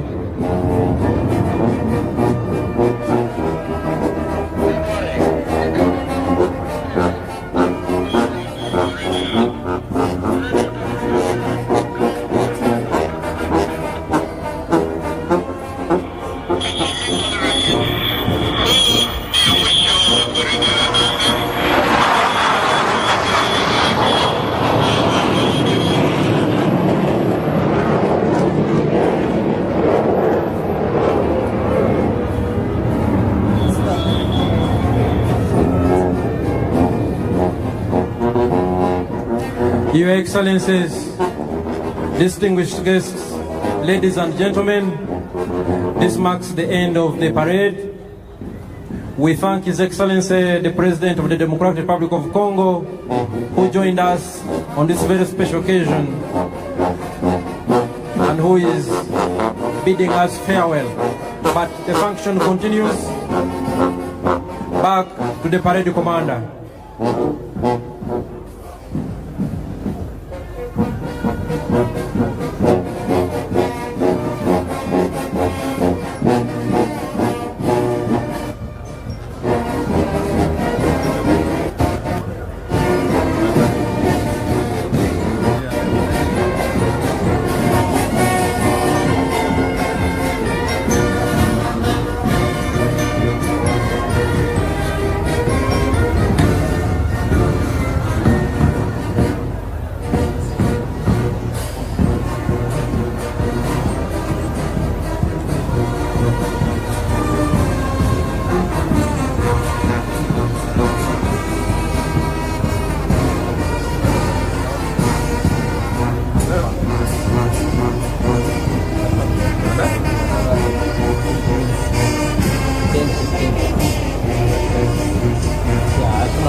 Your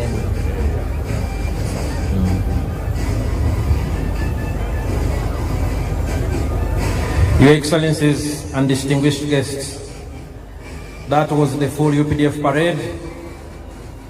That was augmented by UPDF arms on display,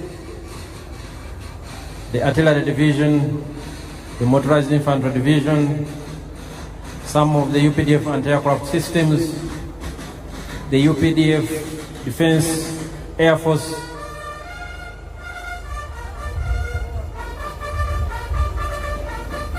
the UPDF Defense Forces Air Force, and the paratroopers under the Special Forces Command.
kafia chitwana tu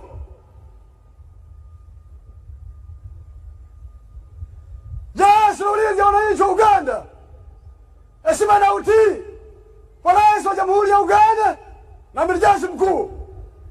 Viva Rais wa Uganda! Viva wananchi wa Uganda! Viva jeshi la ulinzi wa wananchi wa Uganda! Kofia kichwani weka.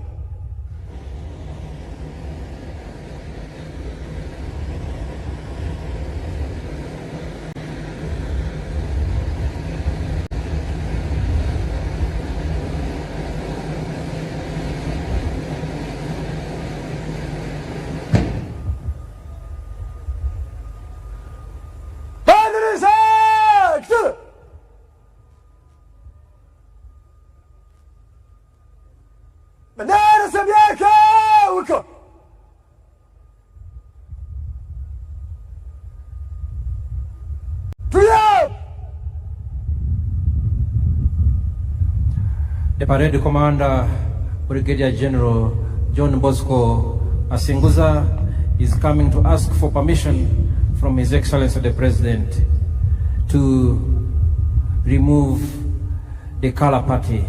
Mheshimiwa Rais, huo ndio mwisho wa gwaride. Naomba kutoa bendera uwanjani, Mheshimiwa Rais.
Your Excellencies and distinguished guests, the President and Commander-in-Chief, General Yoweri Kaguta Museveni, granted permission to the parade commander, Brigadier General John Bosco Asinguza, to march off the colors from the parade.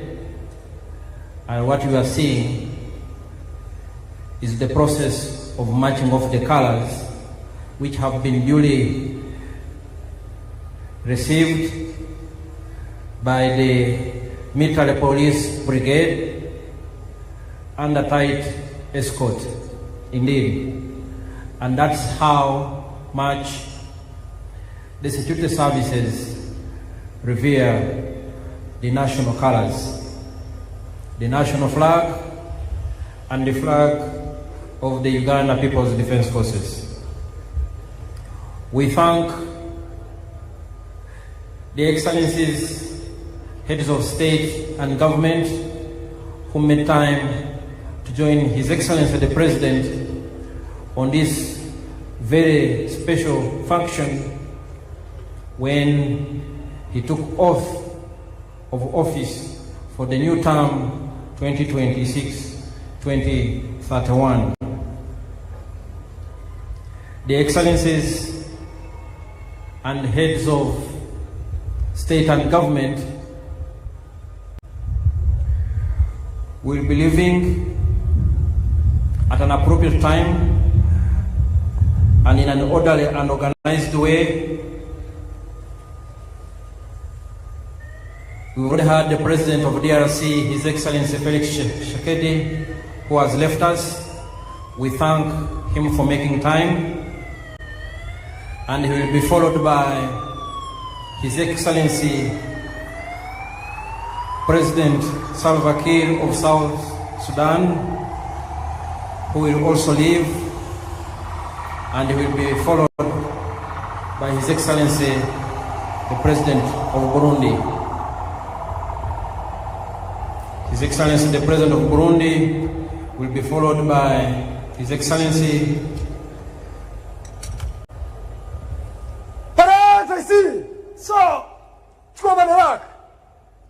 the President of Togo,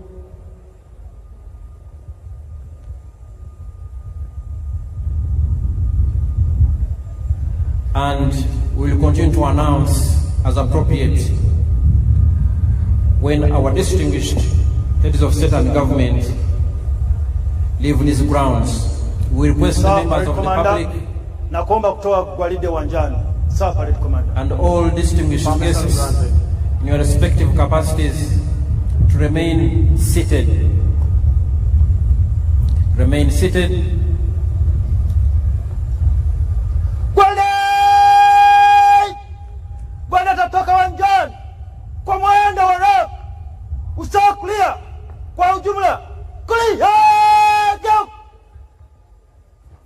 Congratulations, Parade Commander Brigadier General John Bosco Singuza, for a job well done. A big round of applause. He has now handed over the parade to the parade second in command, Colonel Stuart Agawa. Colonel Stuart Agawa, who will now proceed to march off the parade from the parade square. We salute the gallant officers, men and women, who have participated in today's parade, including the different arms of UPDF. So,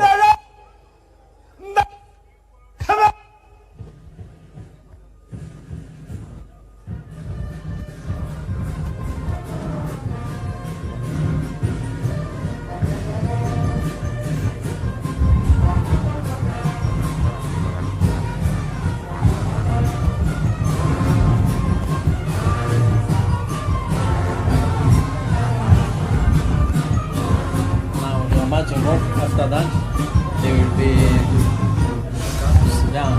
Congratulations. Huh? Congratulations.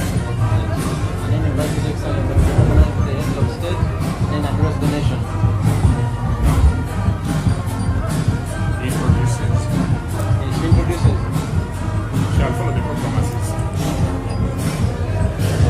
Your Excellencies and distinguished guests, ladies and gentlemen, a big round of applause to the officers, men and women, who have given us a very colorful parade performance. Thank you very much. I will now hand over back to my co-MC, the Permanent Secretary and Minister of Foreign Affairs, Honorable Vincent Vagile, who will in turn invite the Director of Ceremonies, Her Excellency, the Vice President, Honorable Jessica Alupo. Over to you, Honorable Vincent Vagile.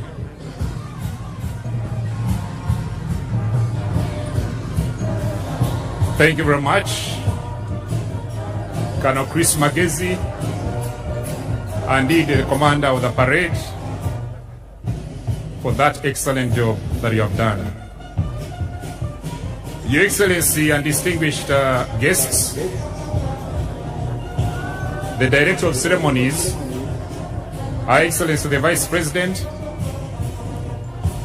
will now congratulate His Excellency the President upon assumption of the highest office in the land, and thereafter she shall introduce visiting heads of state and government to His Excellency the President.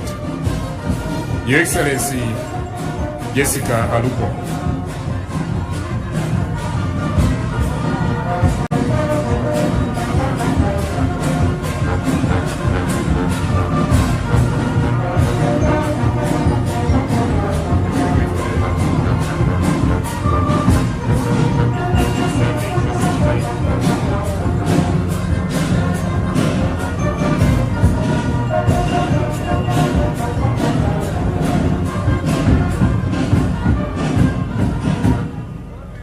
Your Excellency, distinguished guests, the parade commander has taken us through a very spectacular parade, march past in quick and slow time. And today, he decided also to entertain us with the UPDF paratroopers, SFC, the UPDF infantry, motorized infantry division, the UPDF artillery division, the UPDF anti-aircraft systems, and the UPDF Air Force platforms. Excellencies, I believe that he deserves appreciation. Join me in thanking His Excellency, the President, and the parade commander. What the parade commander has done is a clear demonstration that the Commander-in-Chief, the national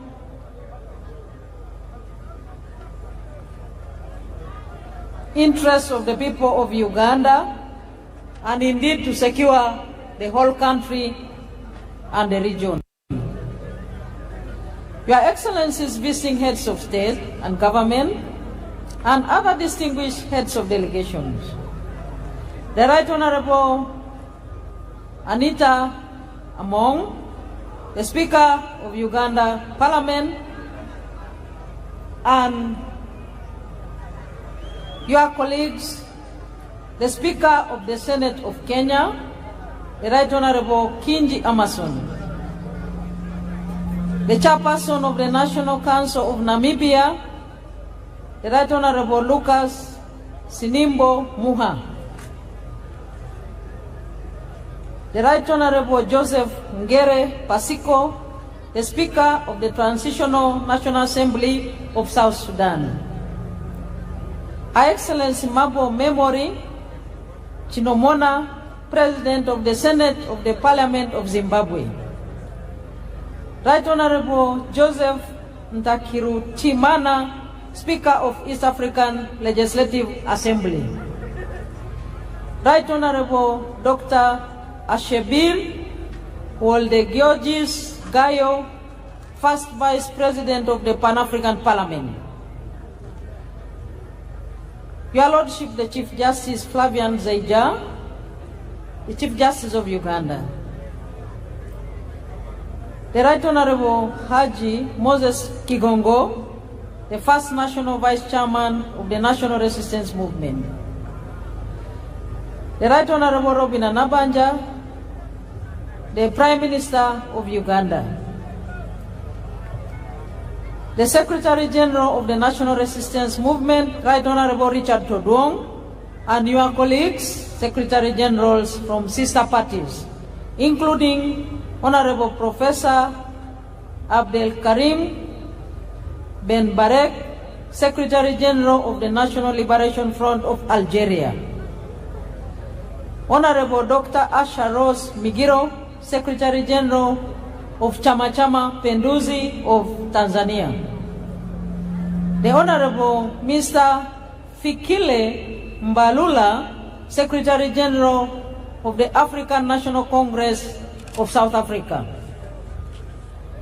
the Senator Hassan Omar Hassan of the United Democratic Alliance of Kenya, the Right Honorable Reverend Ndikuri Rio, Secretary General of the National Council of the Defense of Democratic Forces of Defense of Democracy of Burundi, and Honorable Dr. Akol Paul Kodit, Secretary General of the Sudan People's Liberation Movement of South Sudan,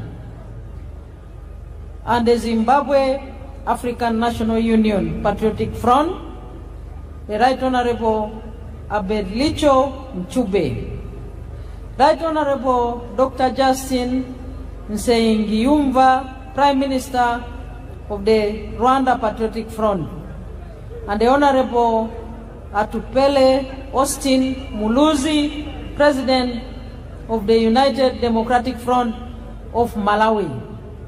My colleagues, ministers present, Excellencies, heads of diplomatic missions, honorable members of parliament and other political leaders present, our cultural leaders, our religious leaders, ladies and gentlemen.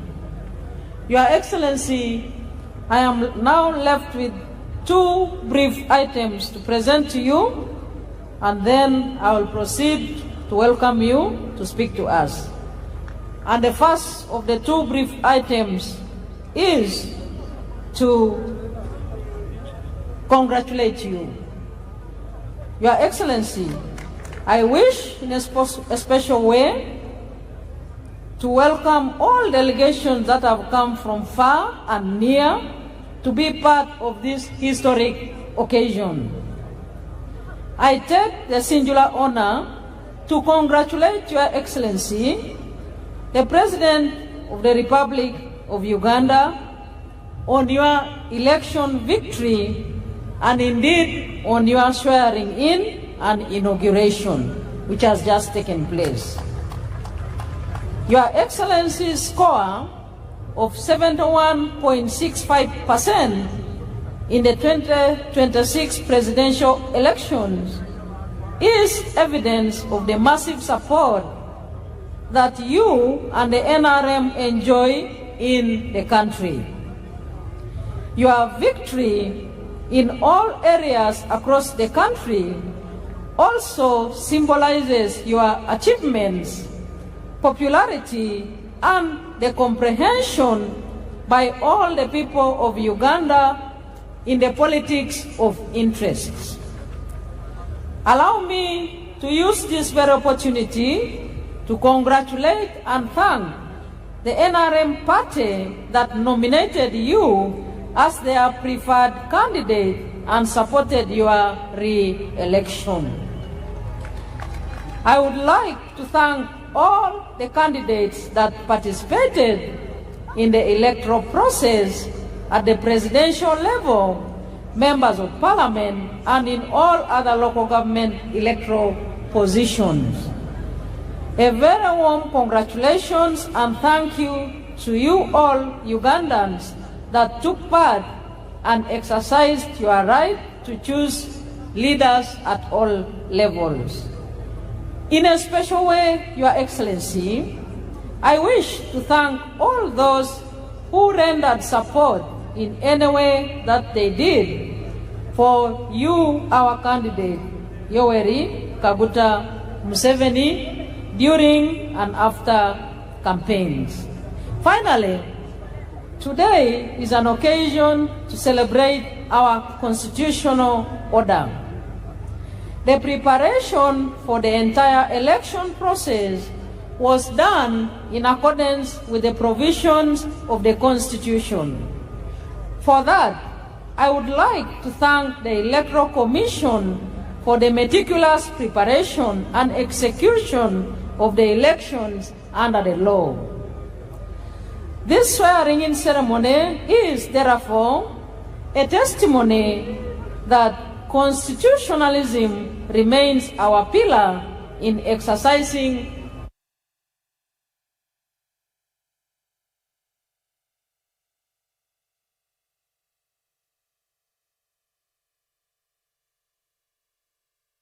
our mandate.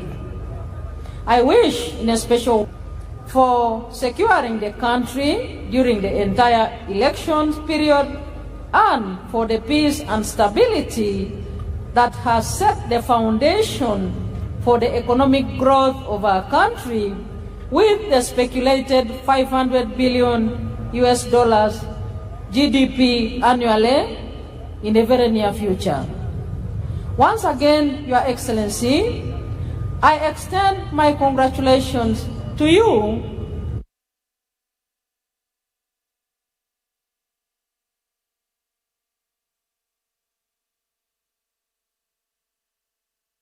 and wish you good health and success in the coming term of office, swearing in and inauguration ceremony, i.e.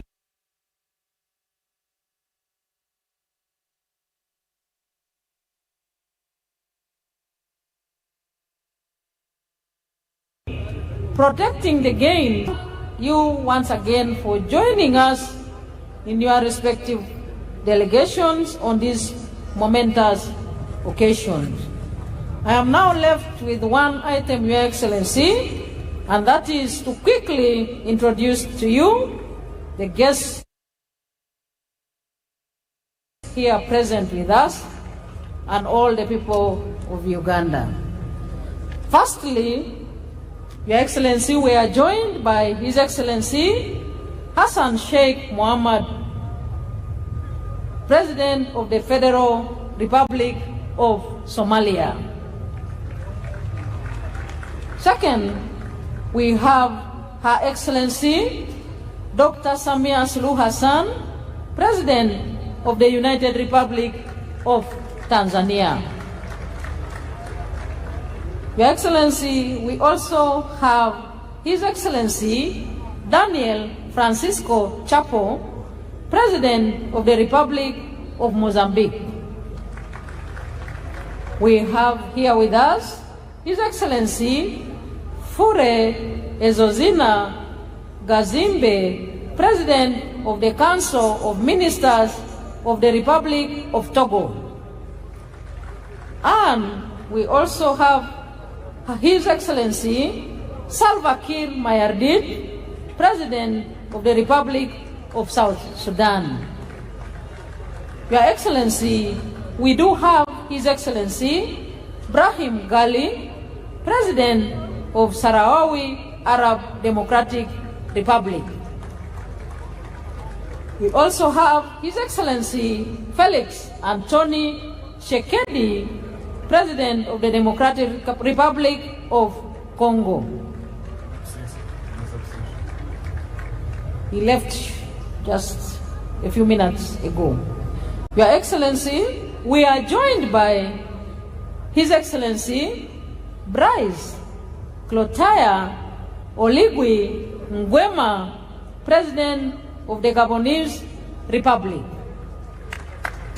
And we do have His Excellency Evariste Ndayishimiye, President of the Republic of Burundi.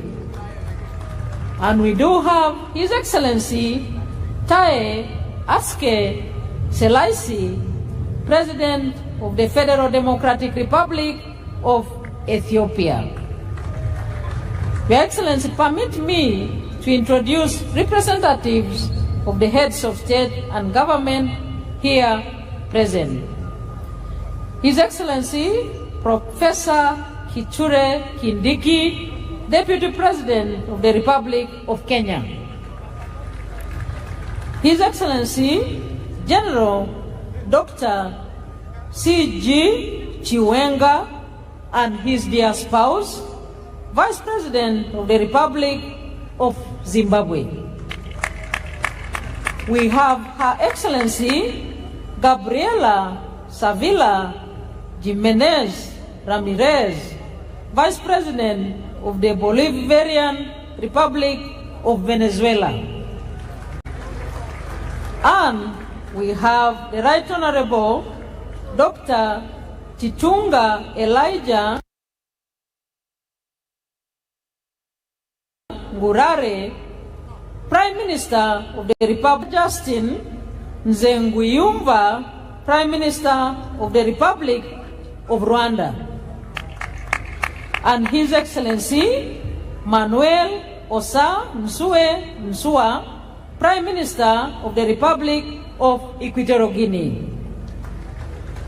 And we have Senator Thulisile Dala, Deputy Prime Minister of the Kingdom of Eswatini. Your Excellency, may I also take this opportunity to introduce to you the former heads of state and government who have graced this occasion with their physical presence.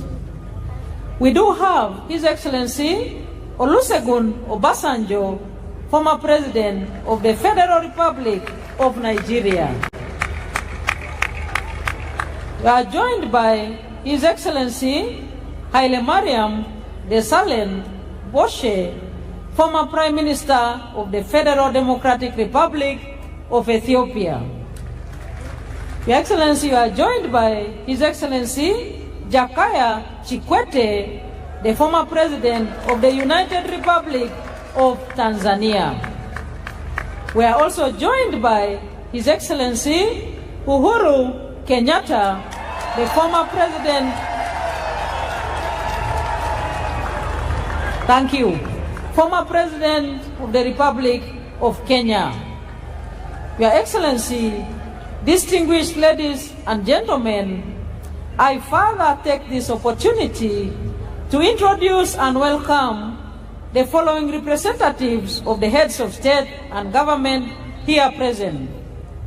We have His Excellency Azuz Nasri, President of the Senate of the People's Democratic Republic of Algeria. His Excellency Losang Jamkan, Special Envoy and Vice Chairman of the Standing Committee of the People's Republic of China. We have Senator George Akuma, Secretary to the Government of the Federation of the Federal Republic of Nigeria. And His Excellency Abdoulaye Diop, Minister of Foreign Affairs and International Cooperation of the Republic of Mali. We do have Dr. Ohenyo Butale, Minister of International Relations of the Republic of Botswana.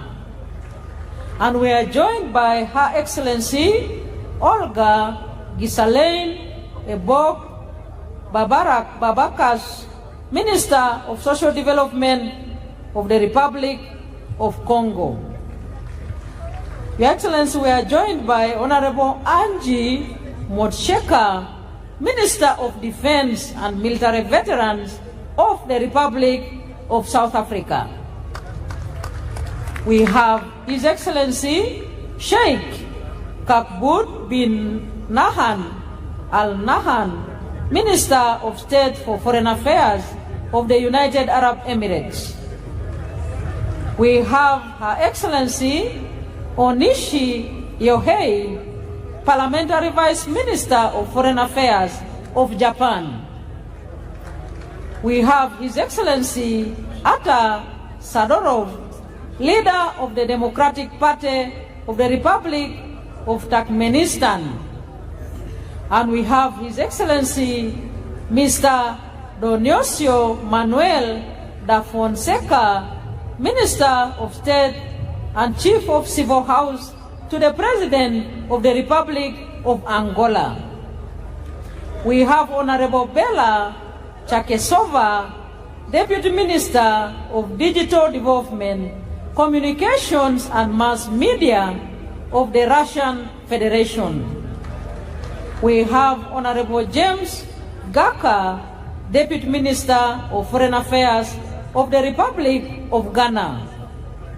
We are joined by His Excellency Engineer Walid bin Abdulkarim Al-Kareji, Vice Minister of Foreign Affairs of the Kingdom of Saudi Arabia. We have Honorable Mr. Jayan Chaudhry, Minister of State for Education, Skills and Development of the Republic of India. We have Mr. Nicholas Checker, Senior Bureau Official for African Affairs of the United States of America. We have His Excellency Ambassador Aden Hassan Aden, Special Envoy of the Republic of Djibouti.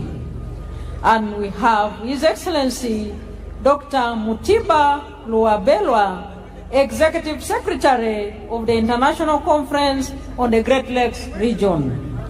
And we do have Honorable Ambassador Stephen Patrick Mbudi, Secretary General of the East African Community. And we have His Excellency Dr. Wokne Gebedehu, Executive Secretary of the Intergovernmental Authority on Development. And we have Your Excellency in our presence, His Excellency Ambassador Hadadi Selma Malika, Deputy Chairperson of the African Union Commission. We have His Excellency Wang Gong, the Special Envoy for the Horn of Africa of the United Nations. And last but not least, we have Excellencies, Ambassadors and High Commissioners accredited to Uganda, representing respective heads of state and government. And we have, Your Excellency, all members of Cabinet present here, all members of Parliament present here, Right Honorable Deputy Speaker, Secretary General ODM Kenya, Honorable Catherine Omanyo. Your Excellency, it is now my singular honor and privilege to invite you to address us. The floor is yours, sir.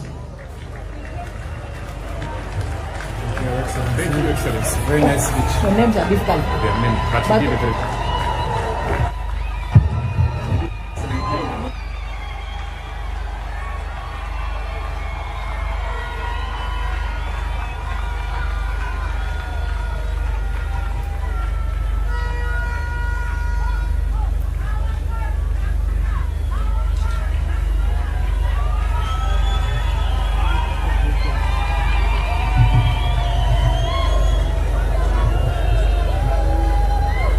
Excellencies, the heads of state who graced this occasion,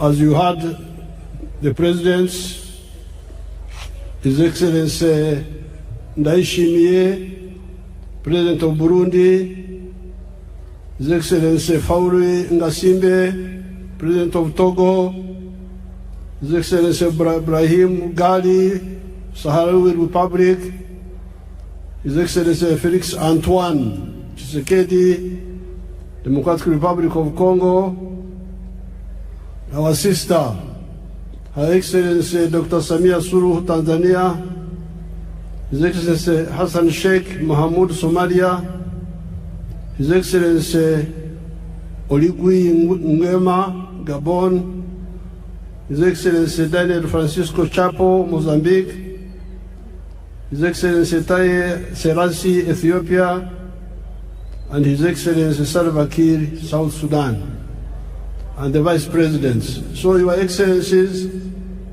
I welcome you to Uganda, and I thank you so much for showing solidarity with us. Now, among these Excellencies who are here, you, the Ugandans, especially the Bazukuru, the young people. Abazukuru Jemuri,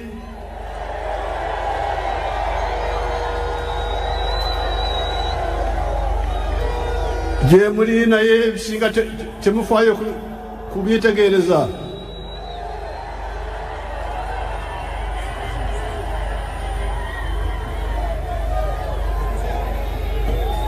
Mutomera butomezi.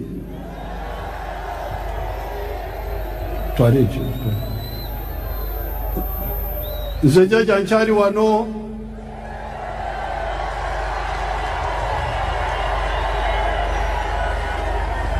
ngenda kubasomesa.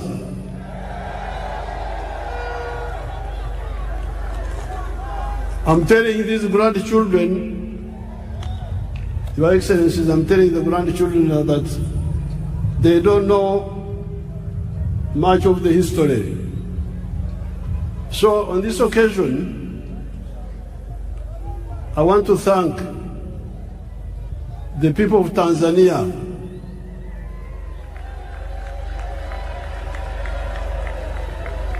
because we are here celebrating how Uganda is developing now, how UPDF is strong and so on. But the one who gave us the foundation was Mwalimu Kambarage Nyerere.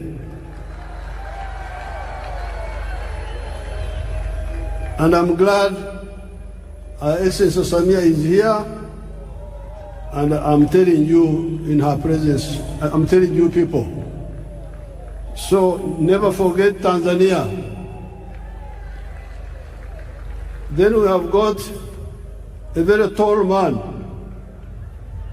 I had not met him before.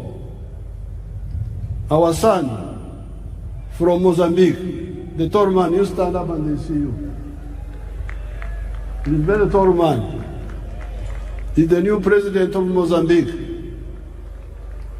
Mozambique, working with Mwalimu, are the ones who helped us to build this force which you see here.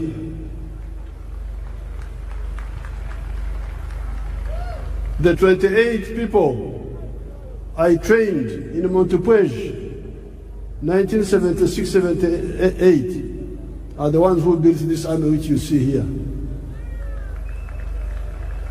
Then there is the Vice President of Kenya. When Ugandans were running away, many of them would run to Kenya. So those countries in particular, I want you to know how they helped us.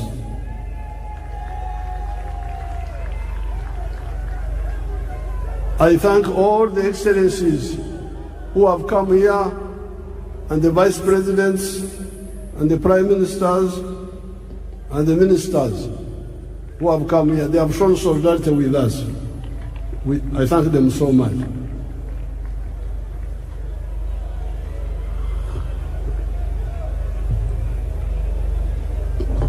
Now, Your Excellencies, the visiting heads of state, heads of government, and heads of delegations, Her Excellency the Vice President of Uganda and other leaders, all the wananchi, especially the Bazukuru, muri mucha Bazukuru.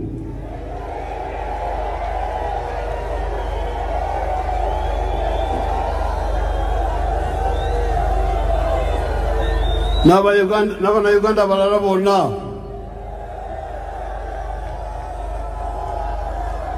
nafa abakadde temutwerabira.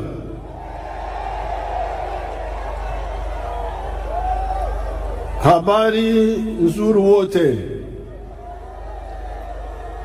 Mungu asifiwe. Apoyo Lubanga yebazibwe Katonda. Congratulations on the series of elections that we have been having ever since the 15th of January 2026. These were the presidential and parliamentary elections,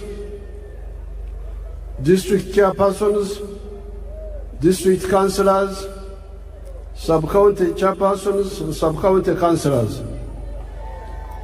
I especially congratulate our party, the NRM, for winning all those elections with big majorities. Abana Uganda, mwebale kuwagira NRM.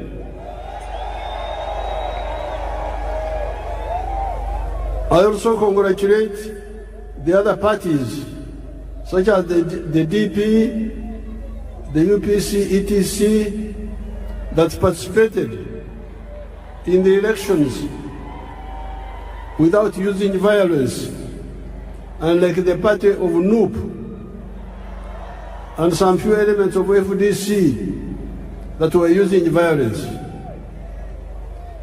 The parties under IPOD should clearly lay out agreed guidelines on the do's and the don'ts of election management, according to the laws and the Constitution of Uganda.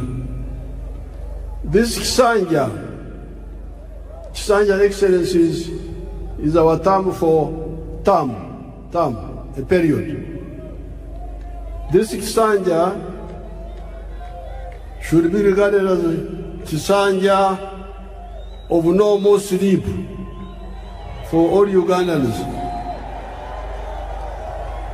Kino ekisanja twetwetaaga abantu okwebaka ate nibekwasa kino nibekwasa kiri songa eddagala liwe liri. This Kisanja should be regarded as a Kisanja of no more sleep for Ugandans. With the advent of the NRM ever since 1986, the families that cared to listen to our message got out of poverty. Amaka agawuliriza okwobula kwaffe ne bakola bavada mu bwavu. I'm telling these my Ugandans that the families who have listened to our advice and worked the way we advised them, they got out of poverty. Do you want proof? Mwetaaga omukakafu kambubalage nze nkozesa firimu sikozesa lugambo. Show us the real estate around Kampala. Show us. Mutulage.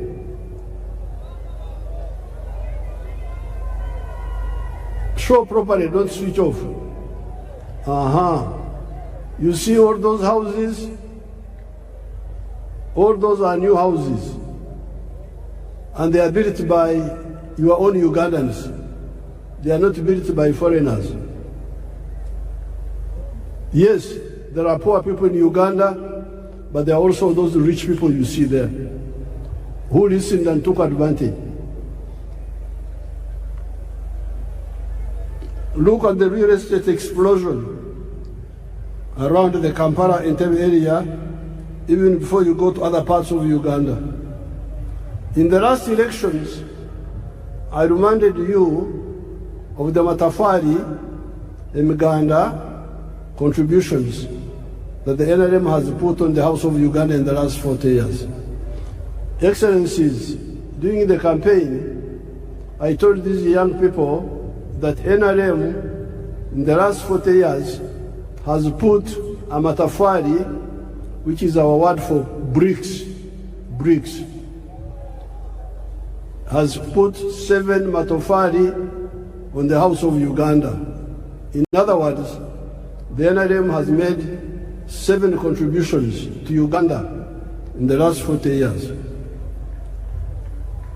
The first one, peace brought about by the NRM ideology of rejecting the politics of sectarianism caused by the reliance by the opportunists on the ideology of emphasizing identity of tribes, identity of religion, instead of emphasizing the interests of wealth creators that depend on their own sweat and developed countries.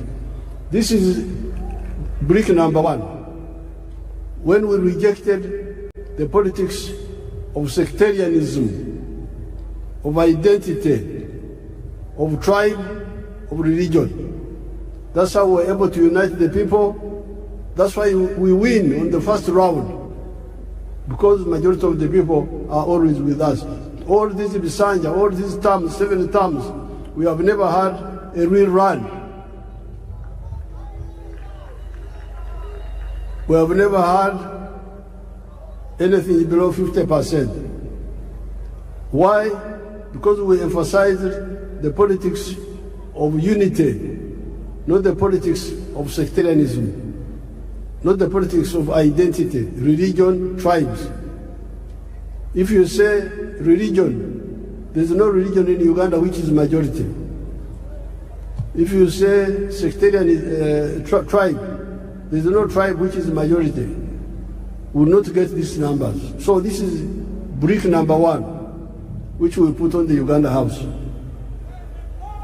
Second point, development in the form of economic infrastructure, such as roads, electricity, the piped water, the railways, airports, telephones, etc., and social infrastructure in the form of schools, health centers. You can see some of those there on the screen.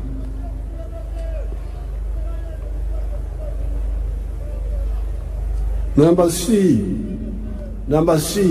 the brick number 3, wealth.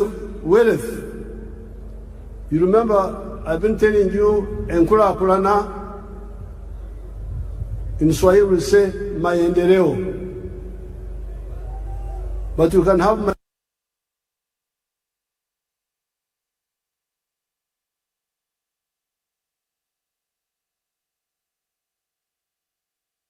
maendeleo.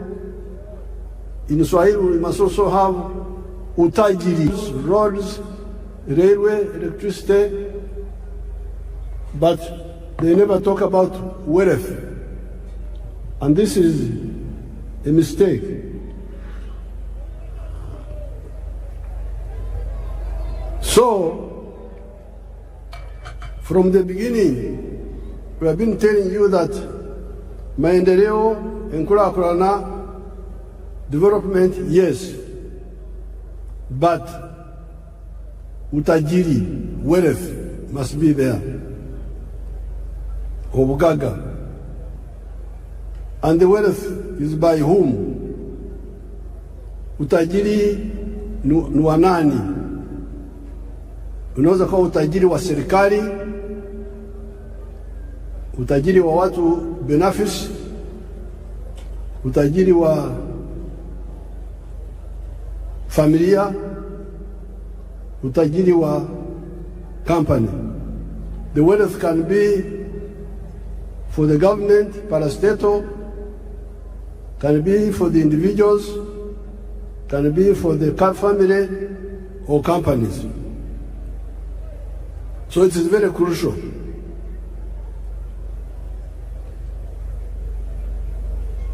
And in the case of Uganda, we have been telling you that the wealth is in the 4 sectors: commercial agriculture, manufacturing and artisanship, services and ICT. If you want wealth, these are the 4 sectors where wealth is. Then number 4, it is now the wealth. Once people create wealth, the wealth creates jobs. You cannot have many jobs without wealth. Huwezi kuwa na ajira ya kutosha bila kujenga utajiri wa serikali, wa binafsi, wa familia, wa company. Kujidanganya huko kuache. Mwache kujidanganya. Muleme okwelimba. Tusobola kubera n'emirimo awatali bugaga. Then brick number 5 were services service delivery. The government must provide some services like security, like health, like justice. Those are done, education, those are done by the government, and the government has done it. Then number 6, market, soko. Tukizalisha mali, sisi wazalishaji mali, nani atanunua bidhaa zetu kwa wingi? If we create wealth and produce products, who will buy our products? So that's why the NRM from the beginning, with our elders, Mwalimu Nyerere, Kaunda, all of them were clear. You cannot talk of development without market. We must unite East Africa, unite Africa, so that we have a market that can absorb the products that we produce.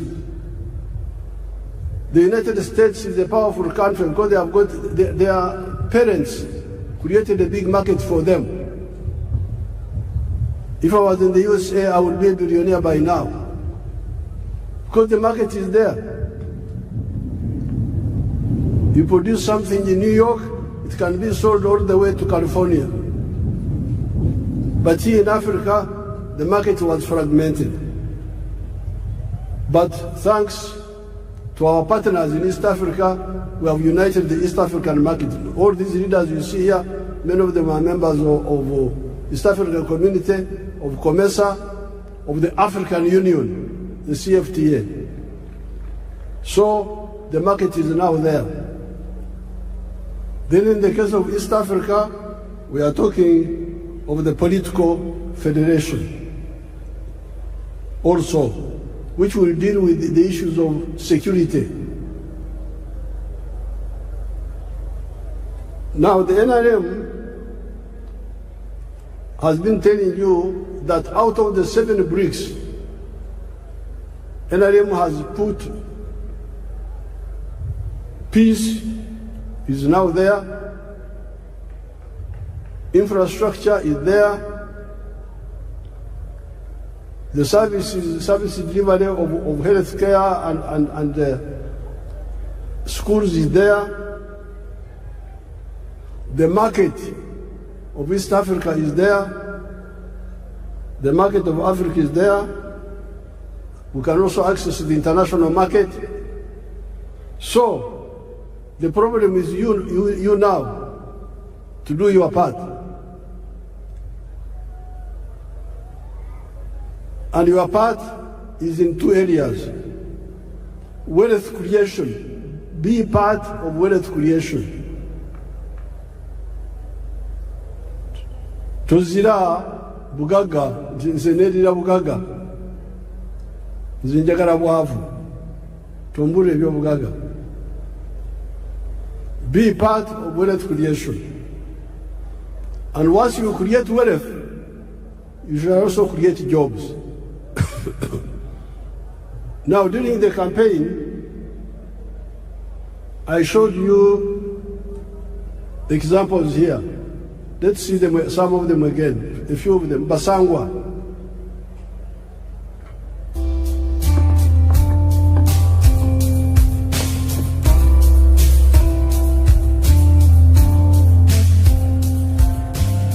Basangwa Johnson, Managing Director wa Jaka Poultry Farm. Jaka Poultry Farm yaganyibwa mu Kwenge, Kamuli Municipality, Kamuli District. 2007 twatandika obulunzi nga tutandikira mu Kamuli Council by then mu plot yali 50 feet by 100 feet. Ezo futi 5 ku 10 eda itaka.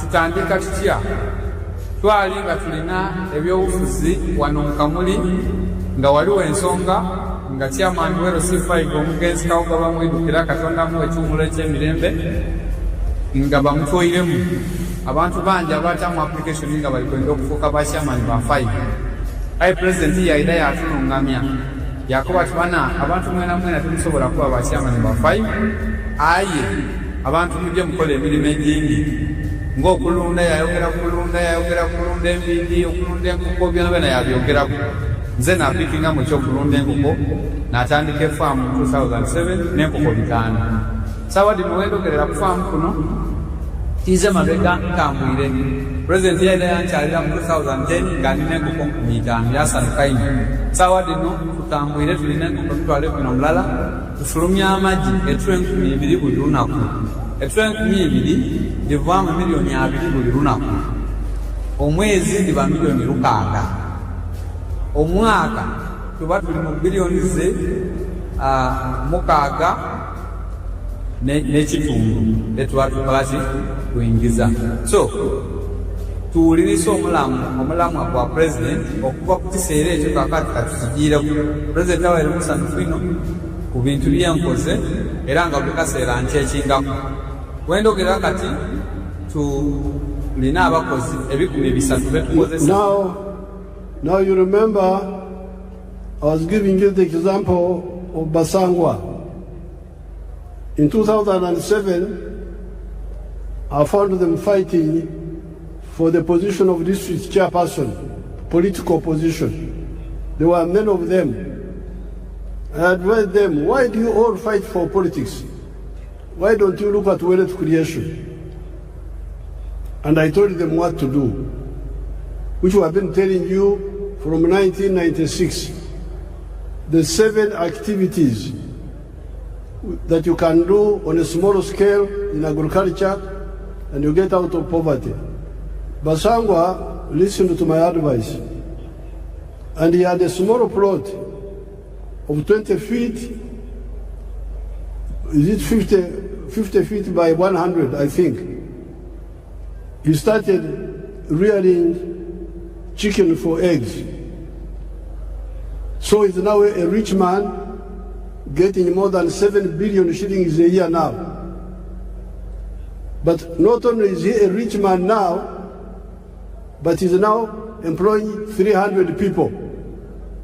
So a poor man who had no wealth, who had no job, now is a rich man, but also has created jobs for 300 other Ugandans, those ones you see there. Then we go to Joseph Ijara of Serere.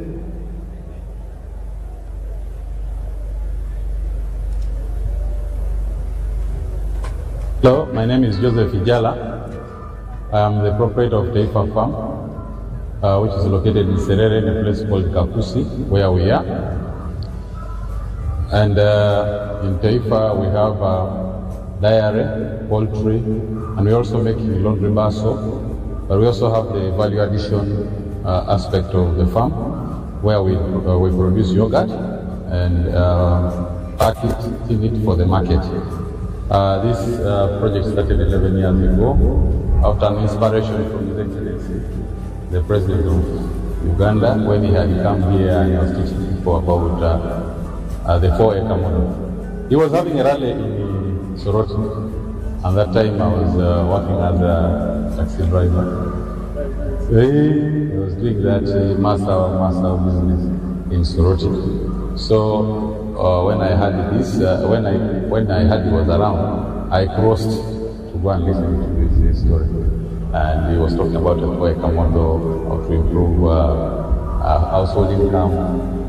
So when I came back, I was fired because I delayed there at the the guy said, you go and eat those ones that you had.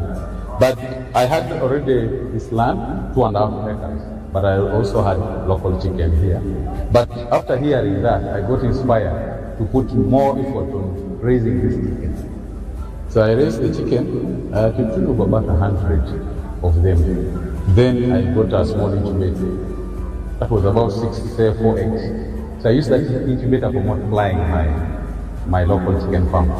Eventually, I was having 1,500 local chicken around. I was very famous for local chicken. So, but then local chicken were not answering my day-to-day needs, so I decided to translate it to layers. In Taifa farm, we have 10,000 layers, which give me about 310 trays per day, and each tray goes at a price of 10,500. So up to about 3 million shillings a day from the eggs that we get. Now that is Joseph Ijara of Serere, who was wasting time as a taxi driver getting little money. So when he had my speech, he had 2.5 acres back home. He went back and started rearing chicken for layers, for eggs, and dairy. Now he's getting a lot of money. He was saying that he's getting 3 million shillings per day from the eggs alone. But when I went back in the campaign, he's now getting more than 6 million shillings per day. That Ijara. Now, there is Nyakana. Let's see Nyakana now.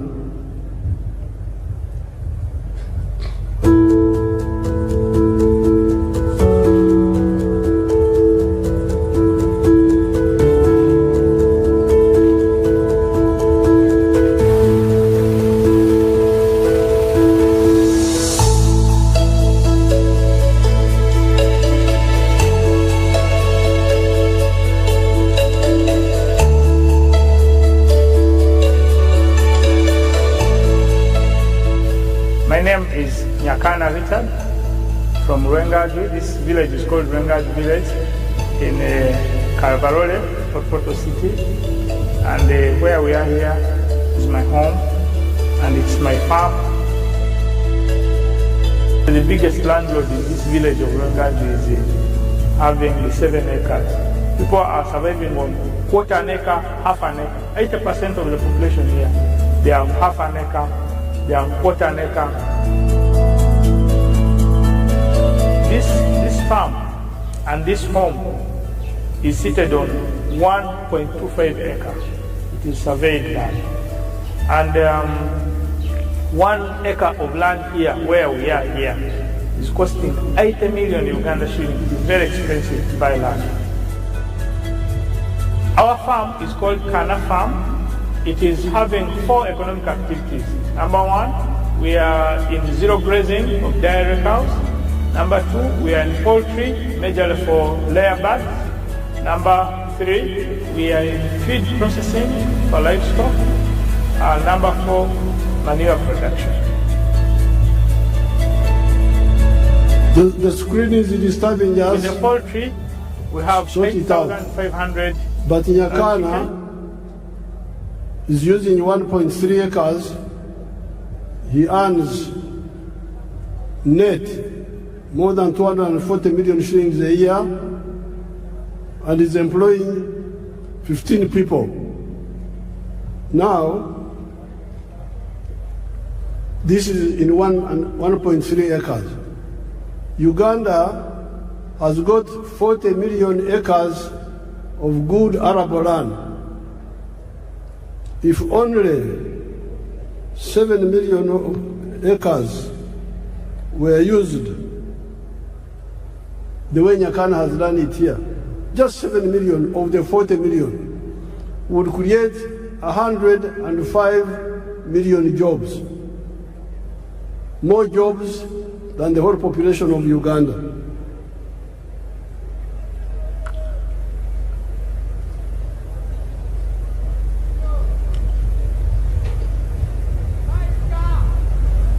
I have reminded you that Uganda has got 40 million acres of very good arable land.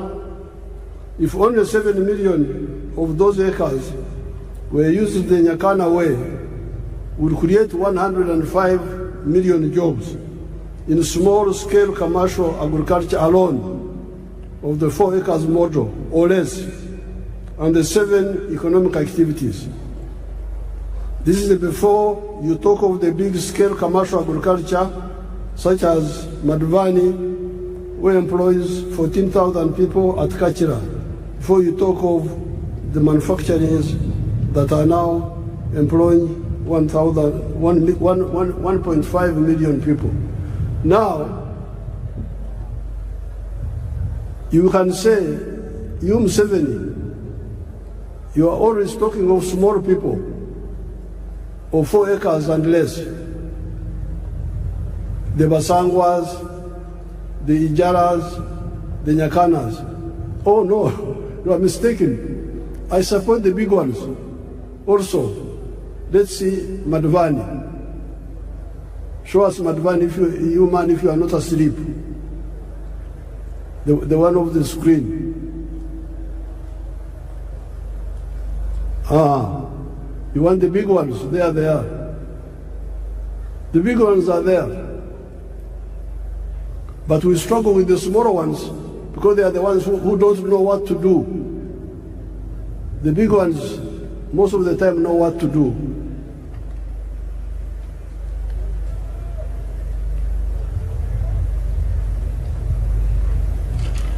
Or before you talk of the services such as hotels, like Sheraton, which employs 400 people. Let's see the employees of Kachira, the employees, the workers there, let's see.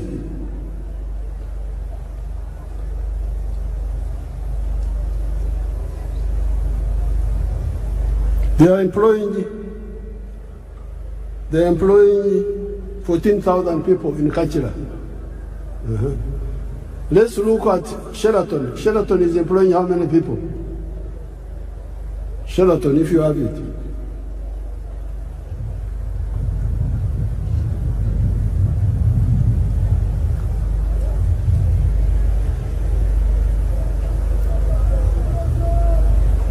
Sheraton is employing 400 people. Let's look at Mbare. Those are employees of Sheraton. See how smart they are. Let's look at Mbare Industrial Park.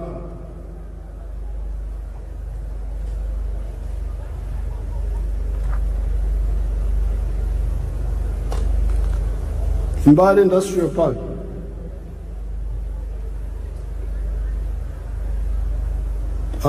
Freeze it. Go back a bit. Freeze there. You can see how many young people are employing in that industrial park. It has got now, when I was last there, it had like 80 factories, and it was employing 20,000 people. This is just one of them. So, the message of the NRM is 2 words. Wealth, Obugaga, Utajiri is the one which produces jobs.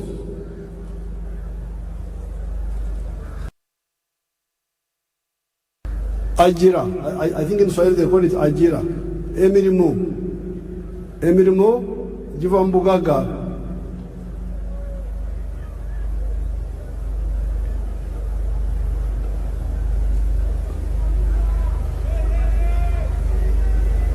The four sectors, commercial agriculture, manufacturing, service and ICT, for now have both low and high-skilled jobs. So don't say you Museveni, you are talking about only low-skilled jobs. Yes, the Nyakana jobs, the ones of Basangwa, those are low skills. But let me show you the high-skilled jobs. Chira, show them Chira Motors. Chira Motors. And the Karuma.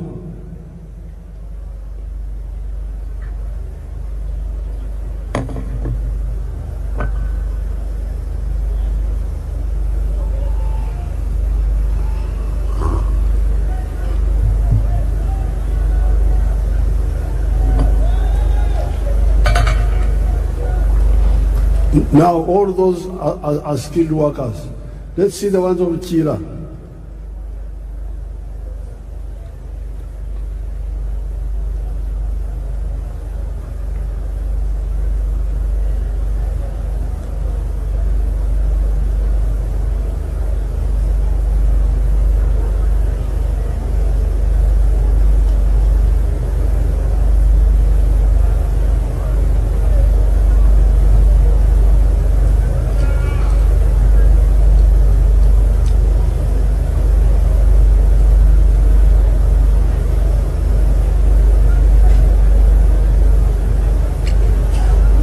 obadde ki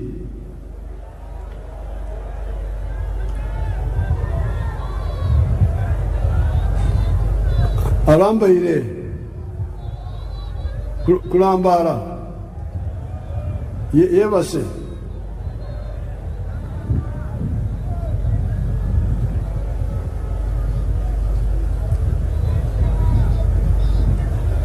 balambala ira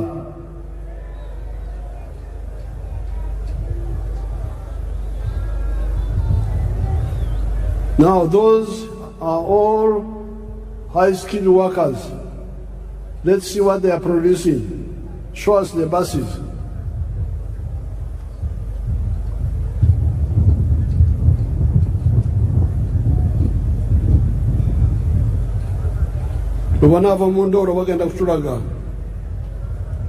When they get out of sleep, they will show us. Let's continue. So, those are the buses now, produced by your own people from zero, totally designed and produced by. There is crying about petrol in the world. For us, we shall go electric. If the petrol disappears, we have got electric buses here. We have no problem.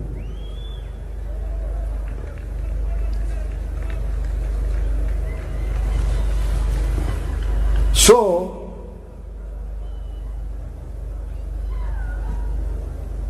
the challenge of the NRM is that there is peace, there is infrastructure,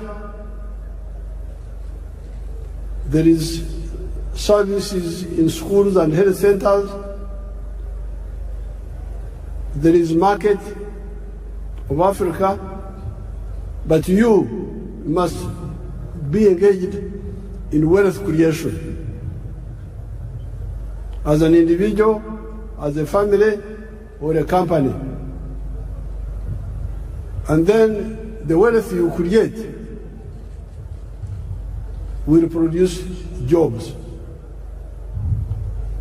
And in the case of Uganda, we have got the 4 sectors: commercial, agriculture, big or small, manufacturing, services like hotels, and ICT.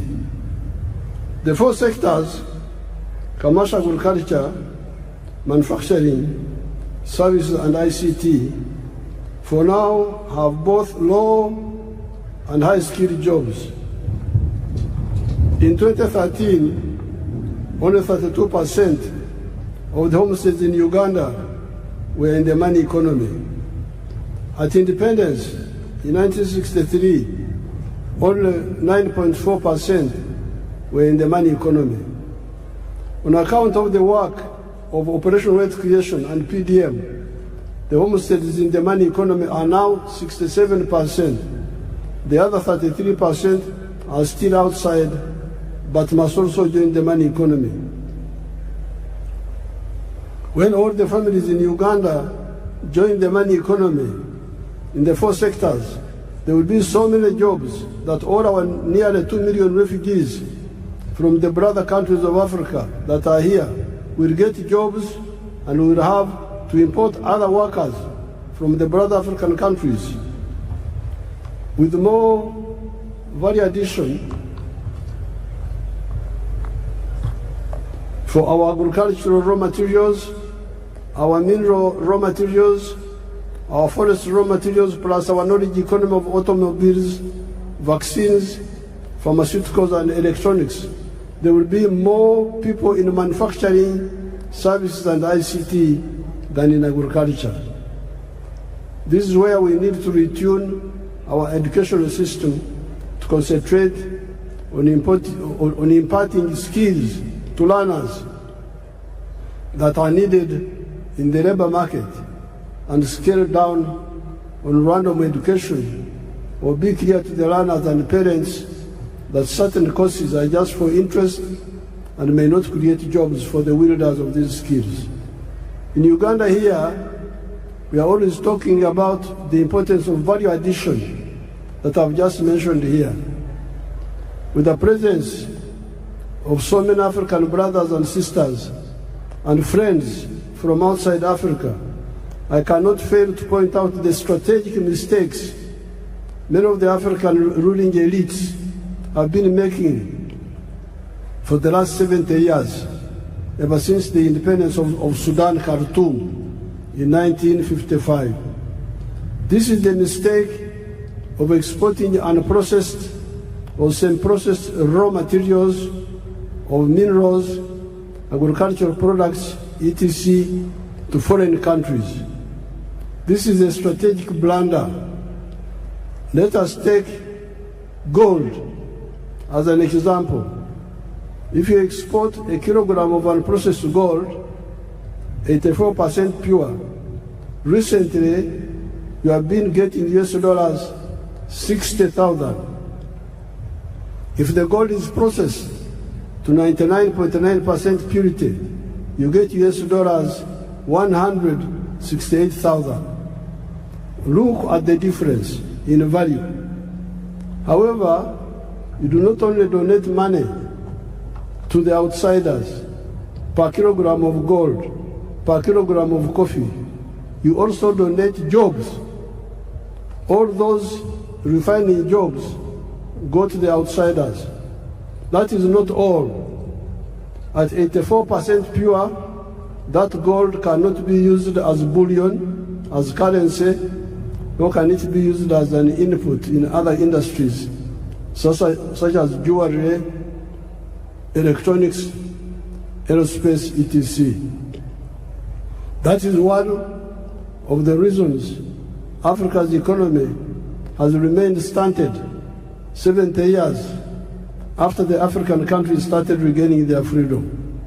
Africa is 4 times the land area of the USA and 12 times the land area of India, with a present population of 1.5 billion people that will be 2.5 billion in the next 30 years.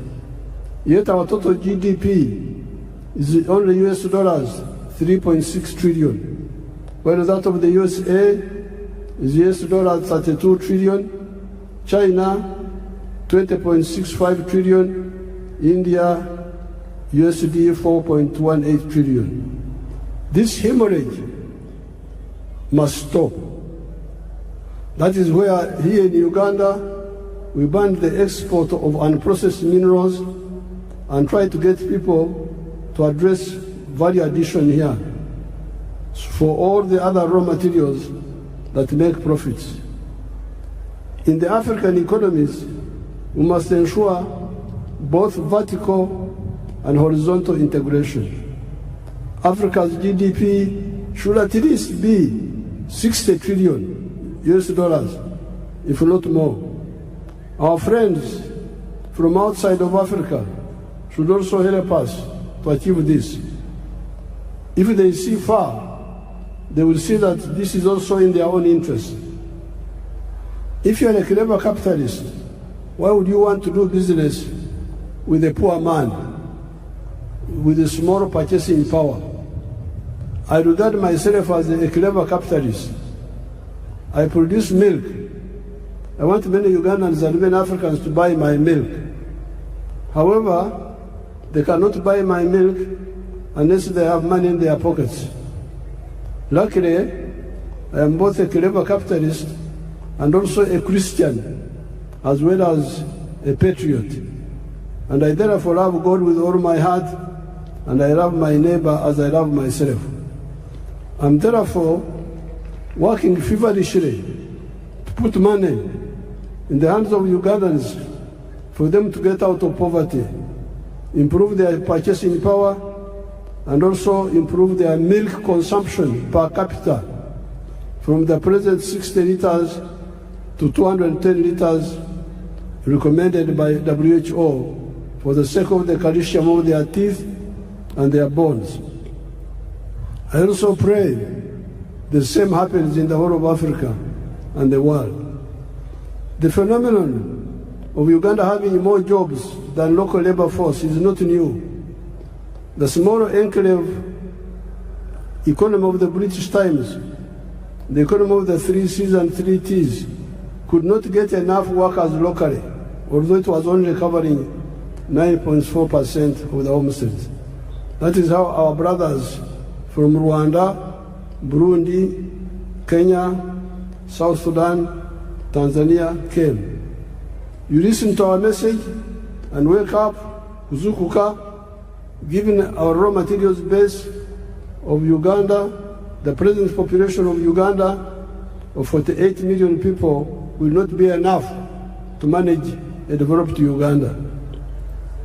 In small-scale agriculture, in order to support PDM with zero grazing, chicken, pigs, goats, turkeys, sheep, cattle, we must solve the problem of water up to the household level, or up to at least the village, where one can use a wheelbarrow to bring the water to zero grazing areas.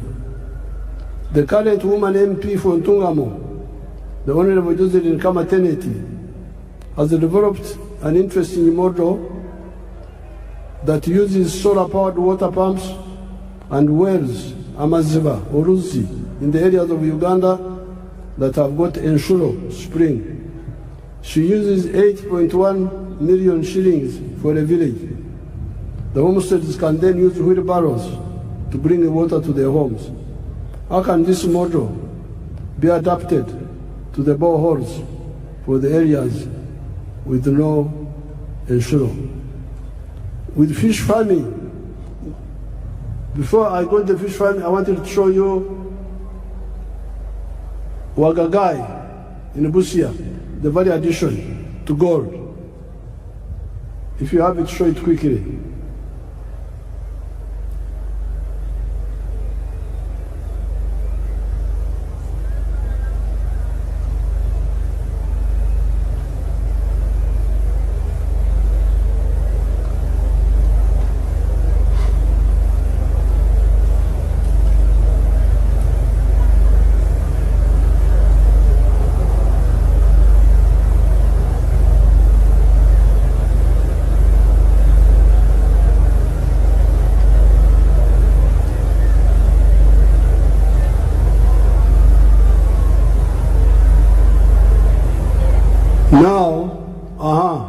Freeze that one. Each one of those is fully refined gold in Busia. And each one is a kilo.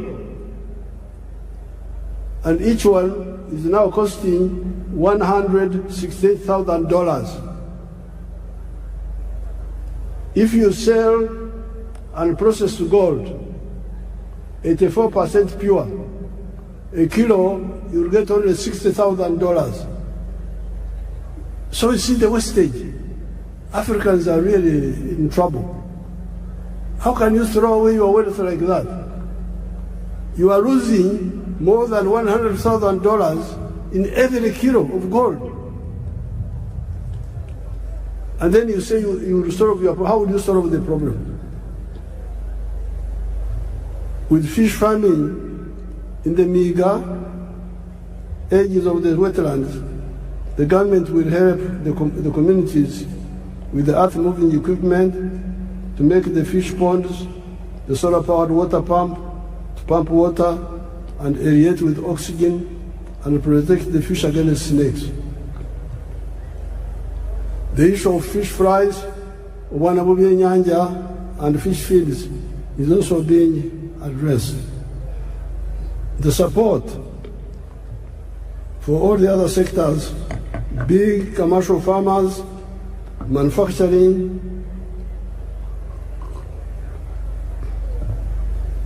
artisanship, services, ICT, are contained in the government's Fourth National Development Plan, NDP4. No more excuses. These programs are not in other countries, they are here in Uganda, in every parish, every constituency, in UDB. If anybody is diverting the money, you, since 1986, are empowered to deal with him or her because of the democratic local councils where you are the ones who elect the leaders. Join the parish saving circle and directly participate in the management of the saving circle.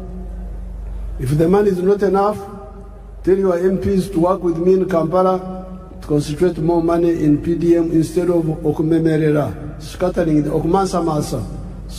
the money in many other programs. Especially for agriculture, you need to protect our environment. We need our wetlands for both our rain and irrigation. We need our forests for the rain and protecting the catchment areas of the river systems, the Elgon, the Rwenzori, the Mabera systems, the Seziwa-Rwajari systems, the Mayanja Kafurugogo systems, and River Kajera systems. All the rice growing and potato growing in the swamps must stop. And where the terrain allows, we replace rice growing with fish farming at the edge of the swamp, which is more profitable. Then the wetlands come back for irrigation, indigenous medicine, and rain formation. Then we come to the restoration of the natural forest, which guarantee for us the availability of the indigenous medicines, genetic materials, protecting the catchment areas and the rivers and rain formation. I thank the brother countries and sisters from Africa and friends from outside Africa that joined us today on this occasion. Kati rwekwaso zikomye tetwagala rwekwaso. No more excuses. Everybody wealth creation. Ate obugaga bwe buzaala emirimu. I thank everybody. I would now like to ask His Excellency Ndaishimie, who is the head of the African Union, but also President of Burundi, the Burundi President. Because he's the chairperson of the African Union, to come here and greet you on behalf of the visiting president. Thank you so much.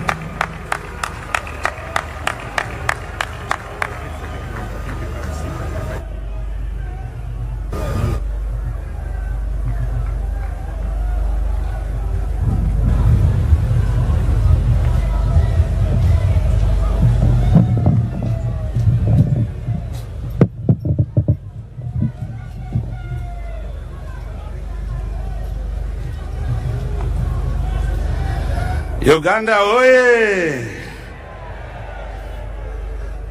Uganda oye!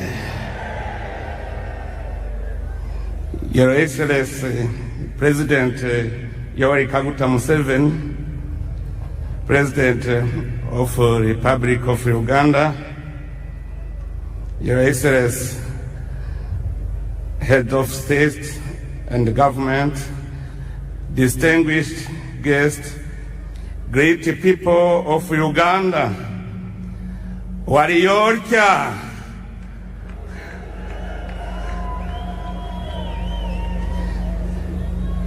it is a profound honor and a singular joy for me to stand before you today alongside the distinguished guests gathered here on this great day in the history of the Republic of Uganda.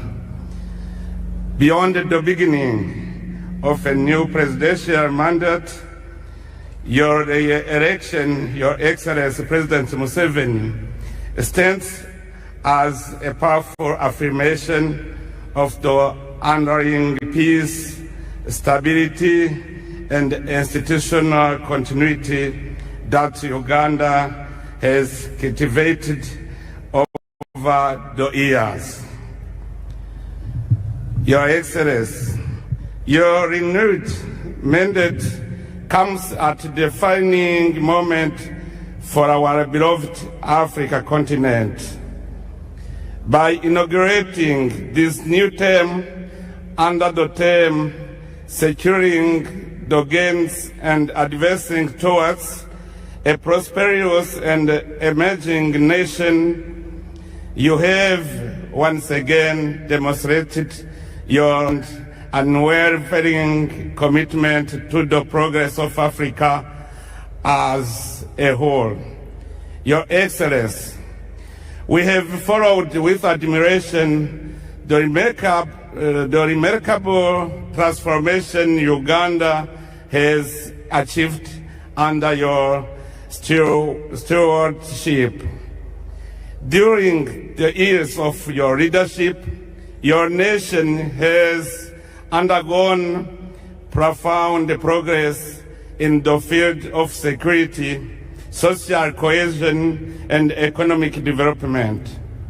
Through sustained economic growth, strategic investment in infrastructure, and policies aimed at reducing poverty and improving livelihoods, Uganda has steadily positioned itself among the continent's most promising emerging economies.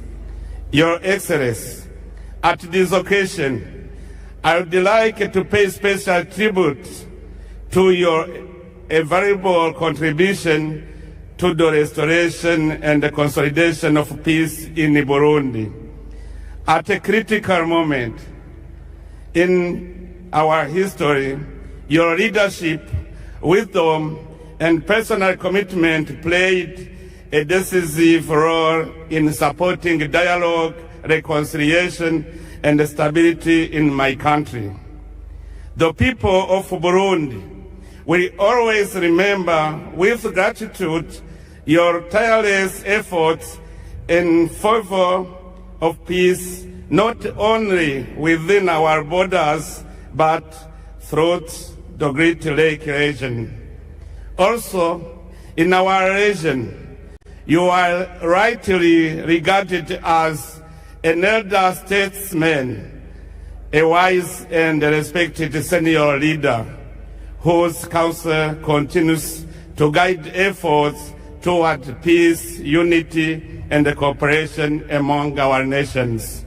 That is why, on behalf of the people of Burundi and all those who have directly benefited from Uganda's progress and hospitality, I wish to express our heartfelt gratitude to the Republic of Uganda and to you personally, Your Excellency. Your Excellency, as I conclude, I wish to warmly congratulate the people of Uganda for the confidence they have once again placed in His Excellency President Museveni. In doing so, you have reaffirmed your attachment to peace, stability, resilience, and wise leadership.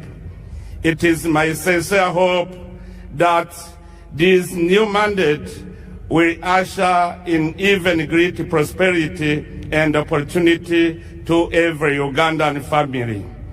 May your wisdom, dear brother President Museveni, continue to enlighten our continental dialogue, and may the bonds of fraternity and cooperation between Uganda and the nations of Africa grow ever stronger. May Almighty God bless our great Africa continent. May God bless Uganda and its courageous people. I thank you very much. Mwebale.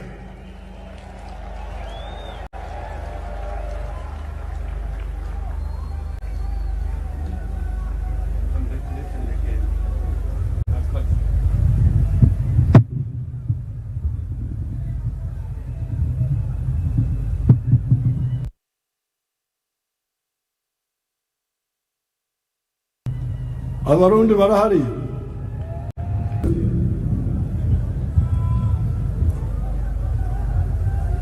We are now entering Chisanja, no more sleep. And we are entering Chisanja, no more corruption.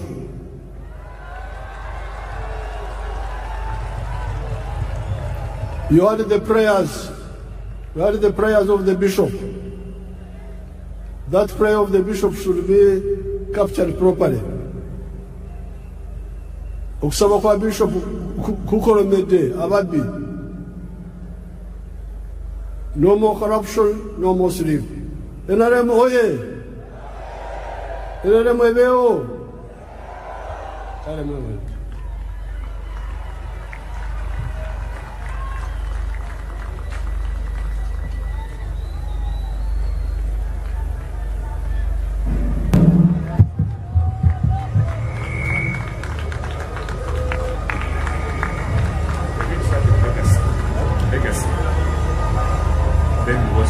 Your Excellency, I would like to thank you for the address to the nation and seek your guidance on how to proceed with the two entertainment items which are on our program. If it pleases you, Your Excellency, I now invite Legacy to make their presentation in less than 5 minutes. And as they are coming, I request all of you to join me again in thanking His Excellency the President for that comprehensive address to us. And very quickly, Your Excellency, also, I would like to mention that all the RDCs are here, the RCCs, the LOC5 chairmen, the NRM chairmen from all districts are here joining you in this momentous occasion. Legacy, you have the floor. Less than 5 minutes.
Thank you very much for that performance, Legacy. May I now invite Uweso, and thank you for keeping time. Uweso, please.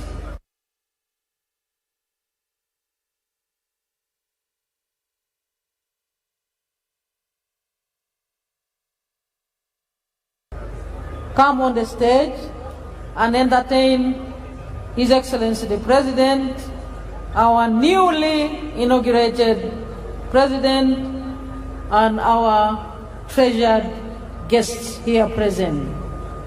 Your Excellency, Uweso is now coming on stage, also to use less than 5 minutes to entertain you and our guests.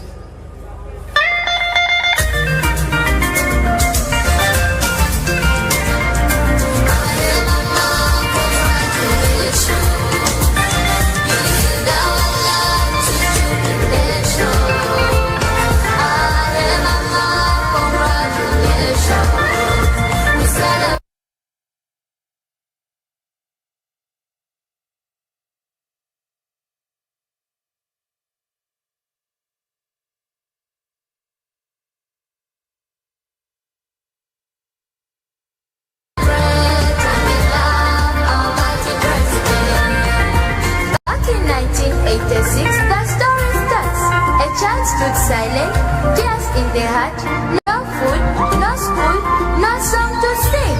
Till Mama Janet came with hope on wing. Uweso rose and stretched her hand, spread love and hope across the land. Museveni stood firm, right by Mama's side, turned to hope and fear to pride.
USO.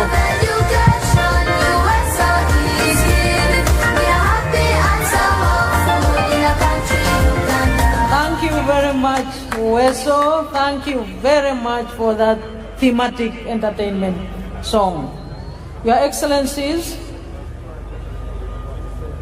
we are joined by Mr. Fadil El-Mehi, Special Envoy from Libya. Your Excellencies and visiting heads of state, let me now use this chance to thank you once again for your time and patience, and most important, the brotherliness between our country and your countries. Your Excellency and visiting heads of state and government, distinguished visitors, we have now come to the end of our proceedings this afternoon. We shall now have the anthems in reverse order. Band Commander.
Excellencies, let me request all of us to resume our seats and remain composed as His Excellency the President says farewell to his guest visiting heads of state, beginning with His Excellency Evariste Ndayishimiye, President of the Republic of Burundi.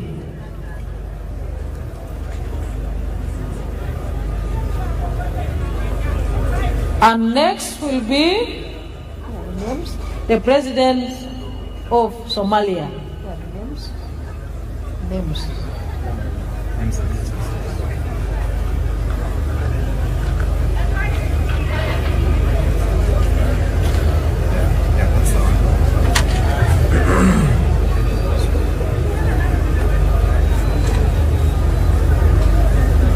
His Excellency, the President of Burundi is departing, and next is His Excellency Hassan Sheikh Mohamud, President of the Federal Republic of Somalia.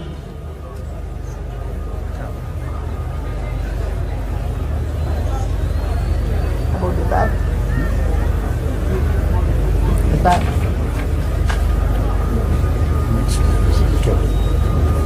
The name.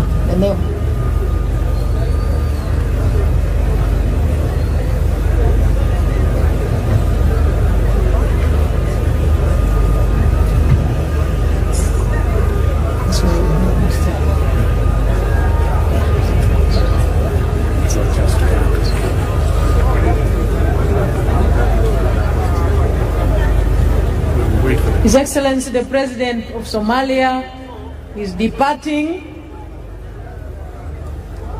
After the President of Somalia, His Excellency Fure Esozima Ganazingbe, President of Togo, will depart.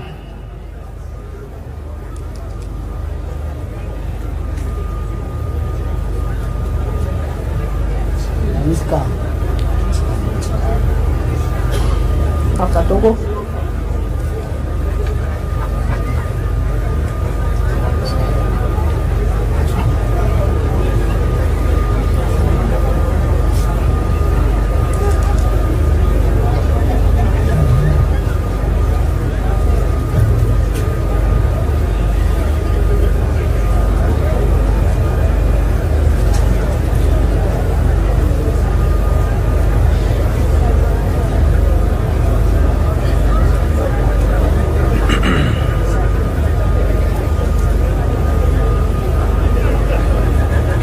His Excellency the President is saying farewell to the visiting heads of states and governments, and indeed our treasured and distinguished visitors. That is Togo.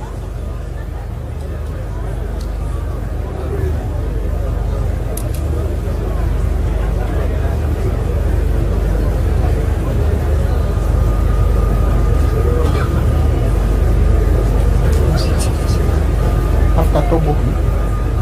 Togo has left. Is that Togo? That's Togo. Okay. His Excellency the President of Togo is now departing. Next will be His Excellency Brahim Ghali, the President of the Sahrawi Arab Democratic Republic.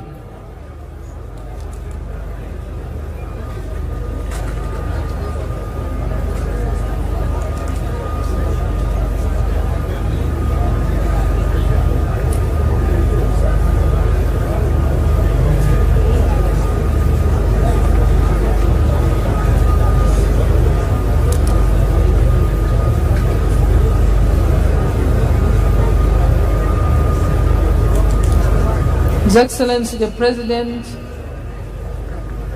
of the Sahrawi Arab Democratic Republic will depart next. Is it the one?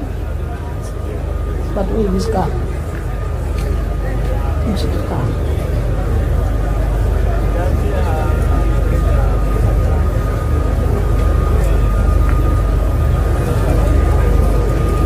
The President, His Excellency Brahim Ghali, President of the Sahrawi Arab Democratic Republic, is on the stage to depart.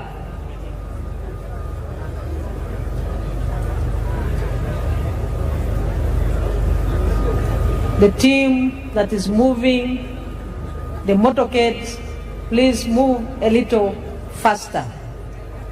His Excellency is waiting.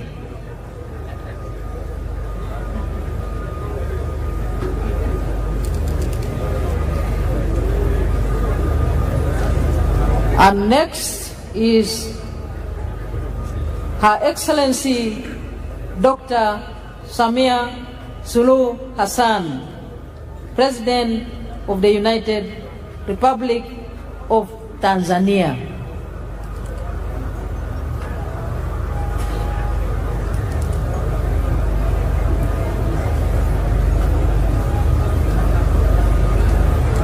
Please move the motorcade of Her Excellency Samia Suluhu Hassan, President of the United Republic of Tanzania.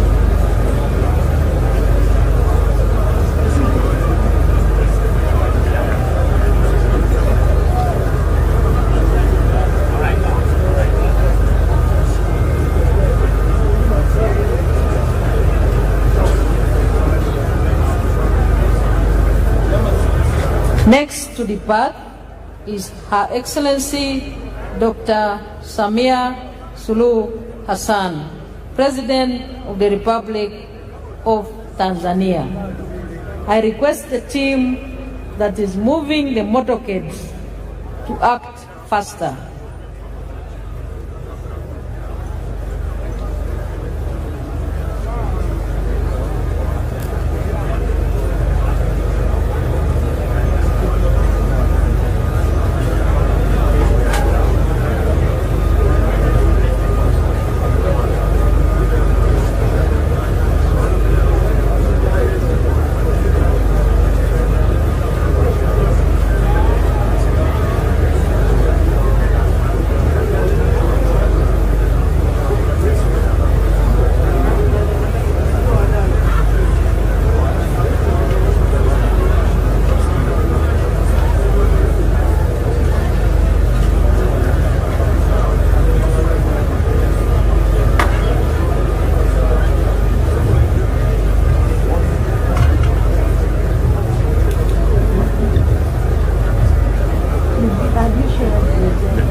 Her Excellency Dr. Samia Suluhu Hassan, President of the United Republic of Tanzania, is due to depart.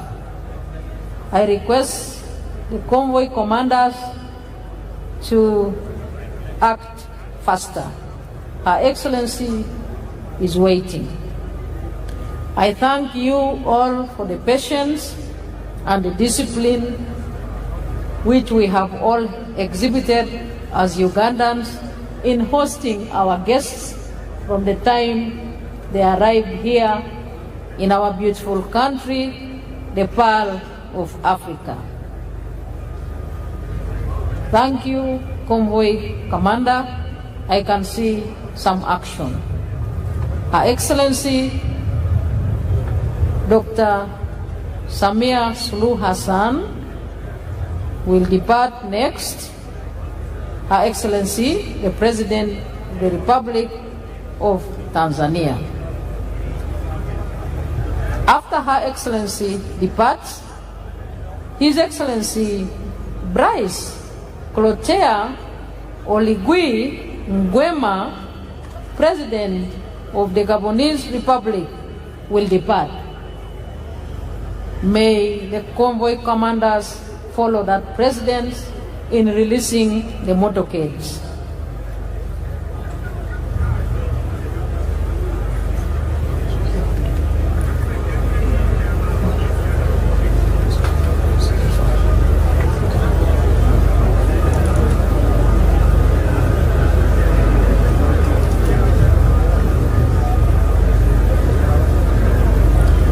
The next motorcade we expect on the stage is that of His Excellency Bryce Clotaire Oligui Nguema, President of the Gabonese Republic.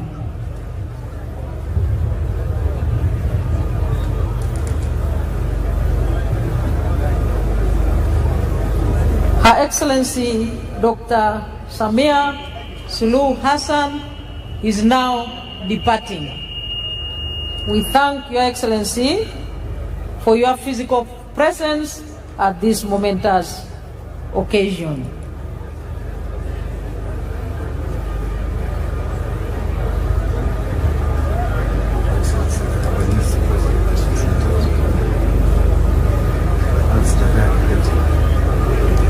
And she's departing with His Excellency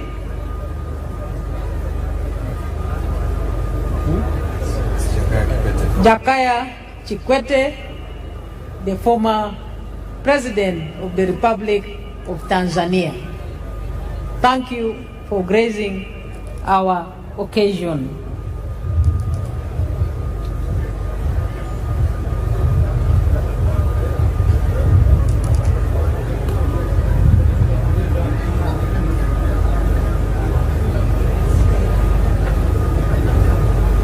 Next to depart is His Excellency Bryce Clotaire Oligui Nguema, President of the Gabonese Republic.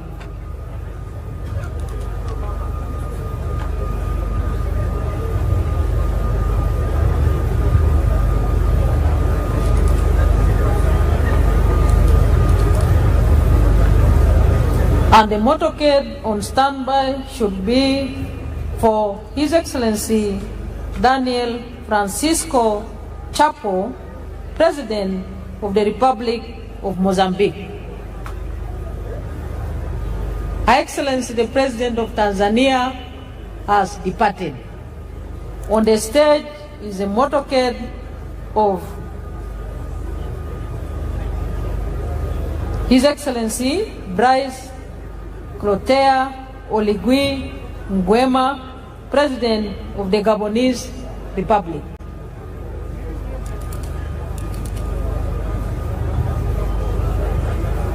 We request the convoy commander to move faster the motorcade of His Excellency Daniel Francisco Chapo, President of the Republic of Mozambique.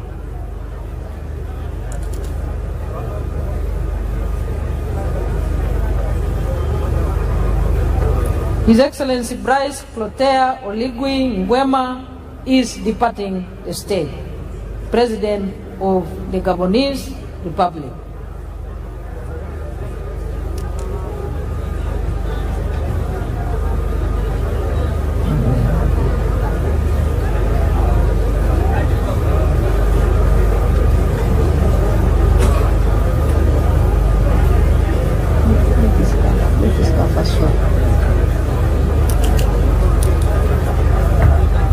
Next to depart, Your Excellency, is His Excellency Daniel Francisco Chapo, President of the Republic of Mozambique. Convoy commander, please move faster.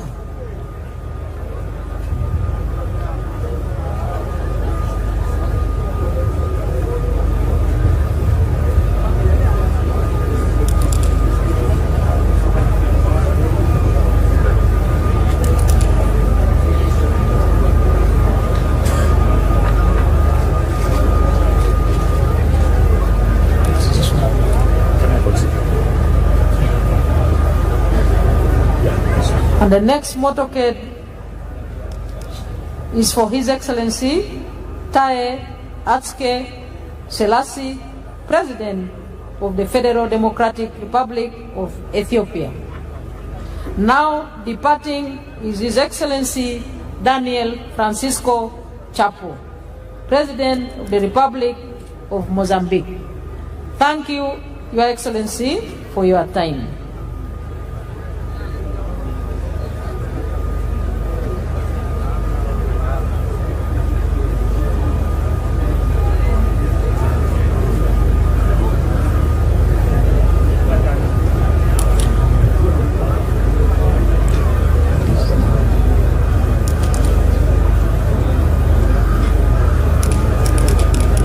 His Excellency Daniel Francisco Chapo is now departing, the President of the Republic of Mozambique. We thank you indeed for your time, for securing your time to grace our occasion with your physical presence. Next is His Excellency Taye Atske Selassie, President of the Federal Democratic Republic of Ethiopia.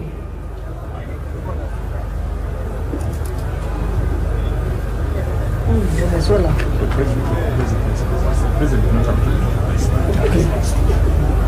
Those are the heads of state.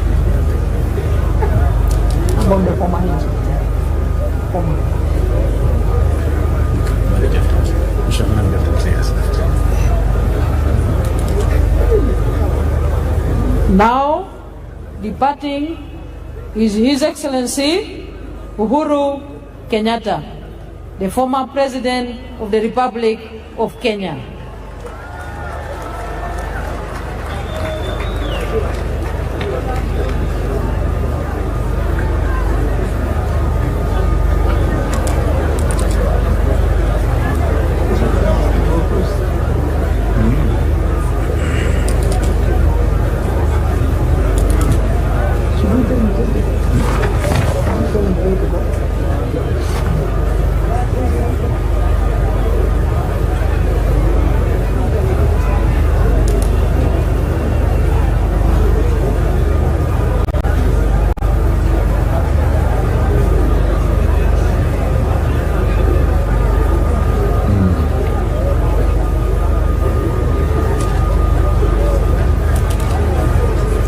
And His Excellency Olusegun Obasanjo, the former President of the Federal Republic of Nigeria.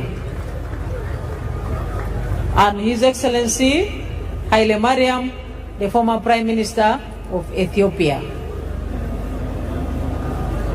And then His Excellency the President Yoweri Kaguta Museveni will depart.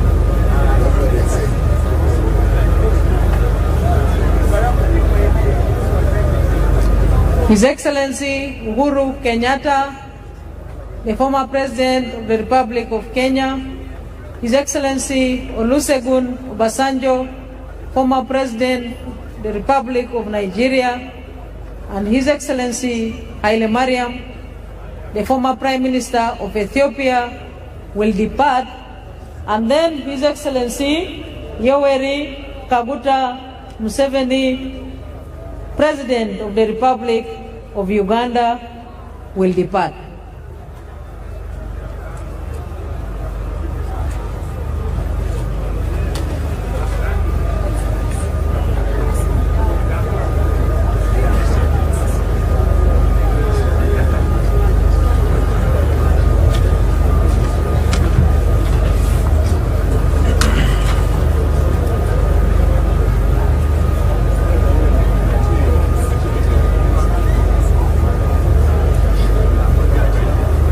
We thank you for your time, your patience, and we indeed thank you for the brotherly relations between our countries.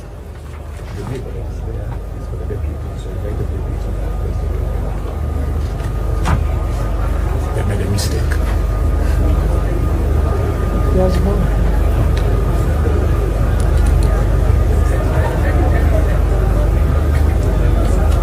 May we clear that ground for the motorcades? Kindly clear the ground for the motorcades.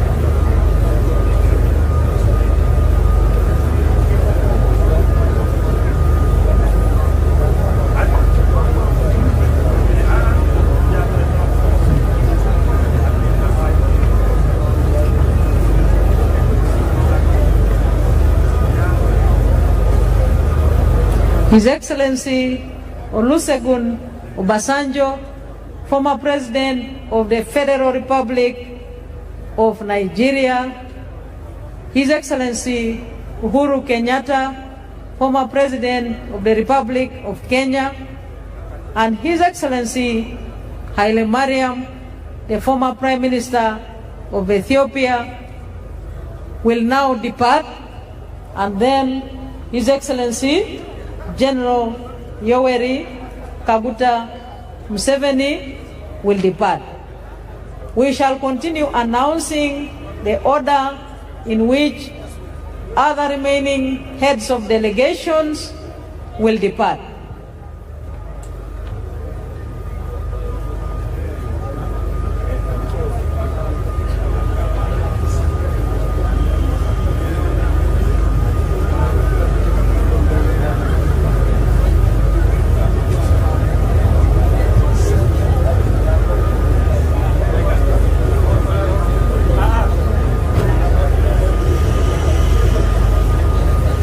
His Excellency Olusegun Obasanjo is now departing. The former President of the Federal Republic of Nigeria.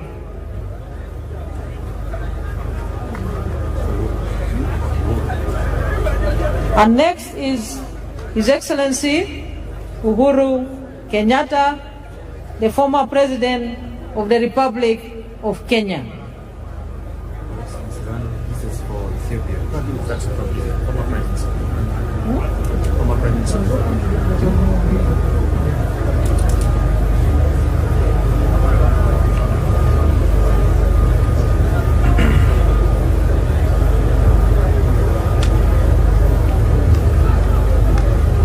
His Excellency Uhuru Kenyatta is now departing. Former Prime Minister. And next is His Excellency Haile Mariam, the former Prime Minister of the Federal Republic of Ethiopia.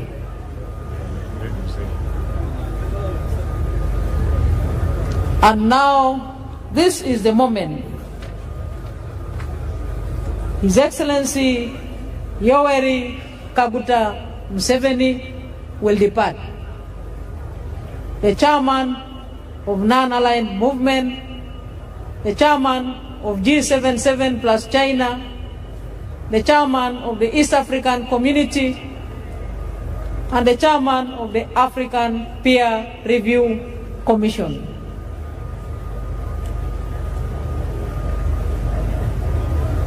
On the stage is a motorcade of His Excellency General Yoweri Kaguta Museveni, newly inaugurated President of the Republic of Uganda. Your Excellency, we thank you for the resilience in leading all of us and the transformation that has transpired in our country under your visionary leadership.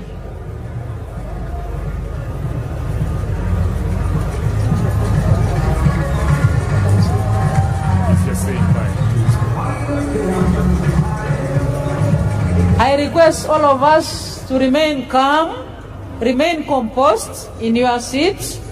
We still have high delegates remaining in the VVIP 10, and we shall request the convoy commanders to release their motorcades in the order which I'm going to announce. First, for His Excellency, Professor Kithure Kindiki, Deputy President of the Republic of Kenya.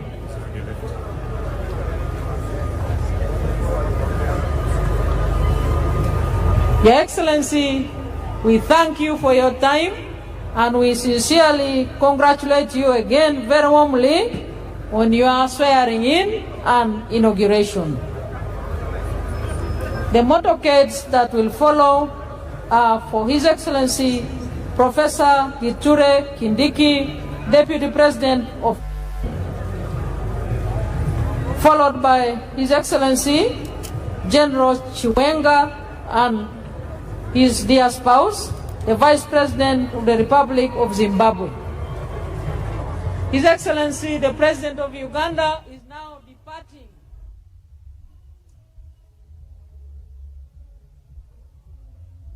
Good afternoon and welcome to the ceremony that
Thank you very much. A lot of work you have done in northern Uganda. Thank you very much. The roads, we appreciate. So you have heard from General Tema. He's also talking about corruption. Will the fight corruption, this thing that seems to elude them year after year, and in the 7th year, can they deliver on no corruption in this country? The president specifically spoke of the 7 bricks there. Big in farming. He also talked about the low labor there and stretched even further and talked about Kira Motors, where the blue collar jobs are. He says that if we only utilize about 7 million acres of Uganda's land, we can be able to have 105 million people employed. But there are things that are enablers like electricity, like roads in here. He has also spoken about them. He has spoken about commercial agriculture. Is that, especially with the fragmenting of land in this country? A lot of dignitaries here, especially the heads of states or their representatives, over 30 of them have been here. The clergy has also been here. The ministers and the MPs elect have all been here to hear the same message towards their mission as NRM to protect the gains. What gains will they protect? Will they be able to protect them? We also expected, I see General Lakara here. General, please come, don't you? General has eluded me there, but I want to know if the UPDF can be able to sustain the construction that it's doing now. How more of these projects can they be able to sustain and do as a country there? I am joined, Honorable, it's good to have you. How are you? Fine. How are you doing? What are your expressions about what the president said today? And of course, he has been direct to the point. No more sleeping, no more corruption. Yes. I think Uganda has a very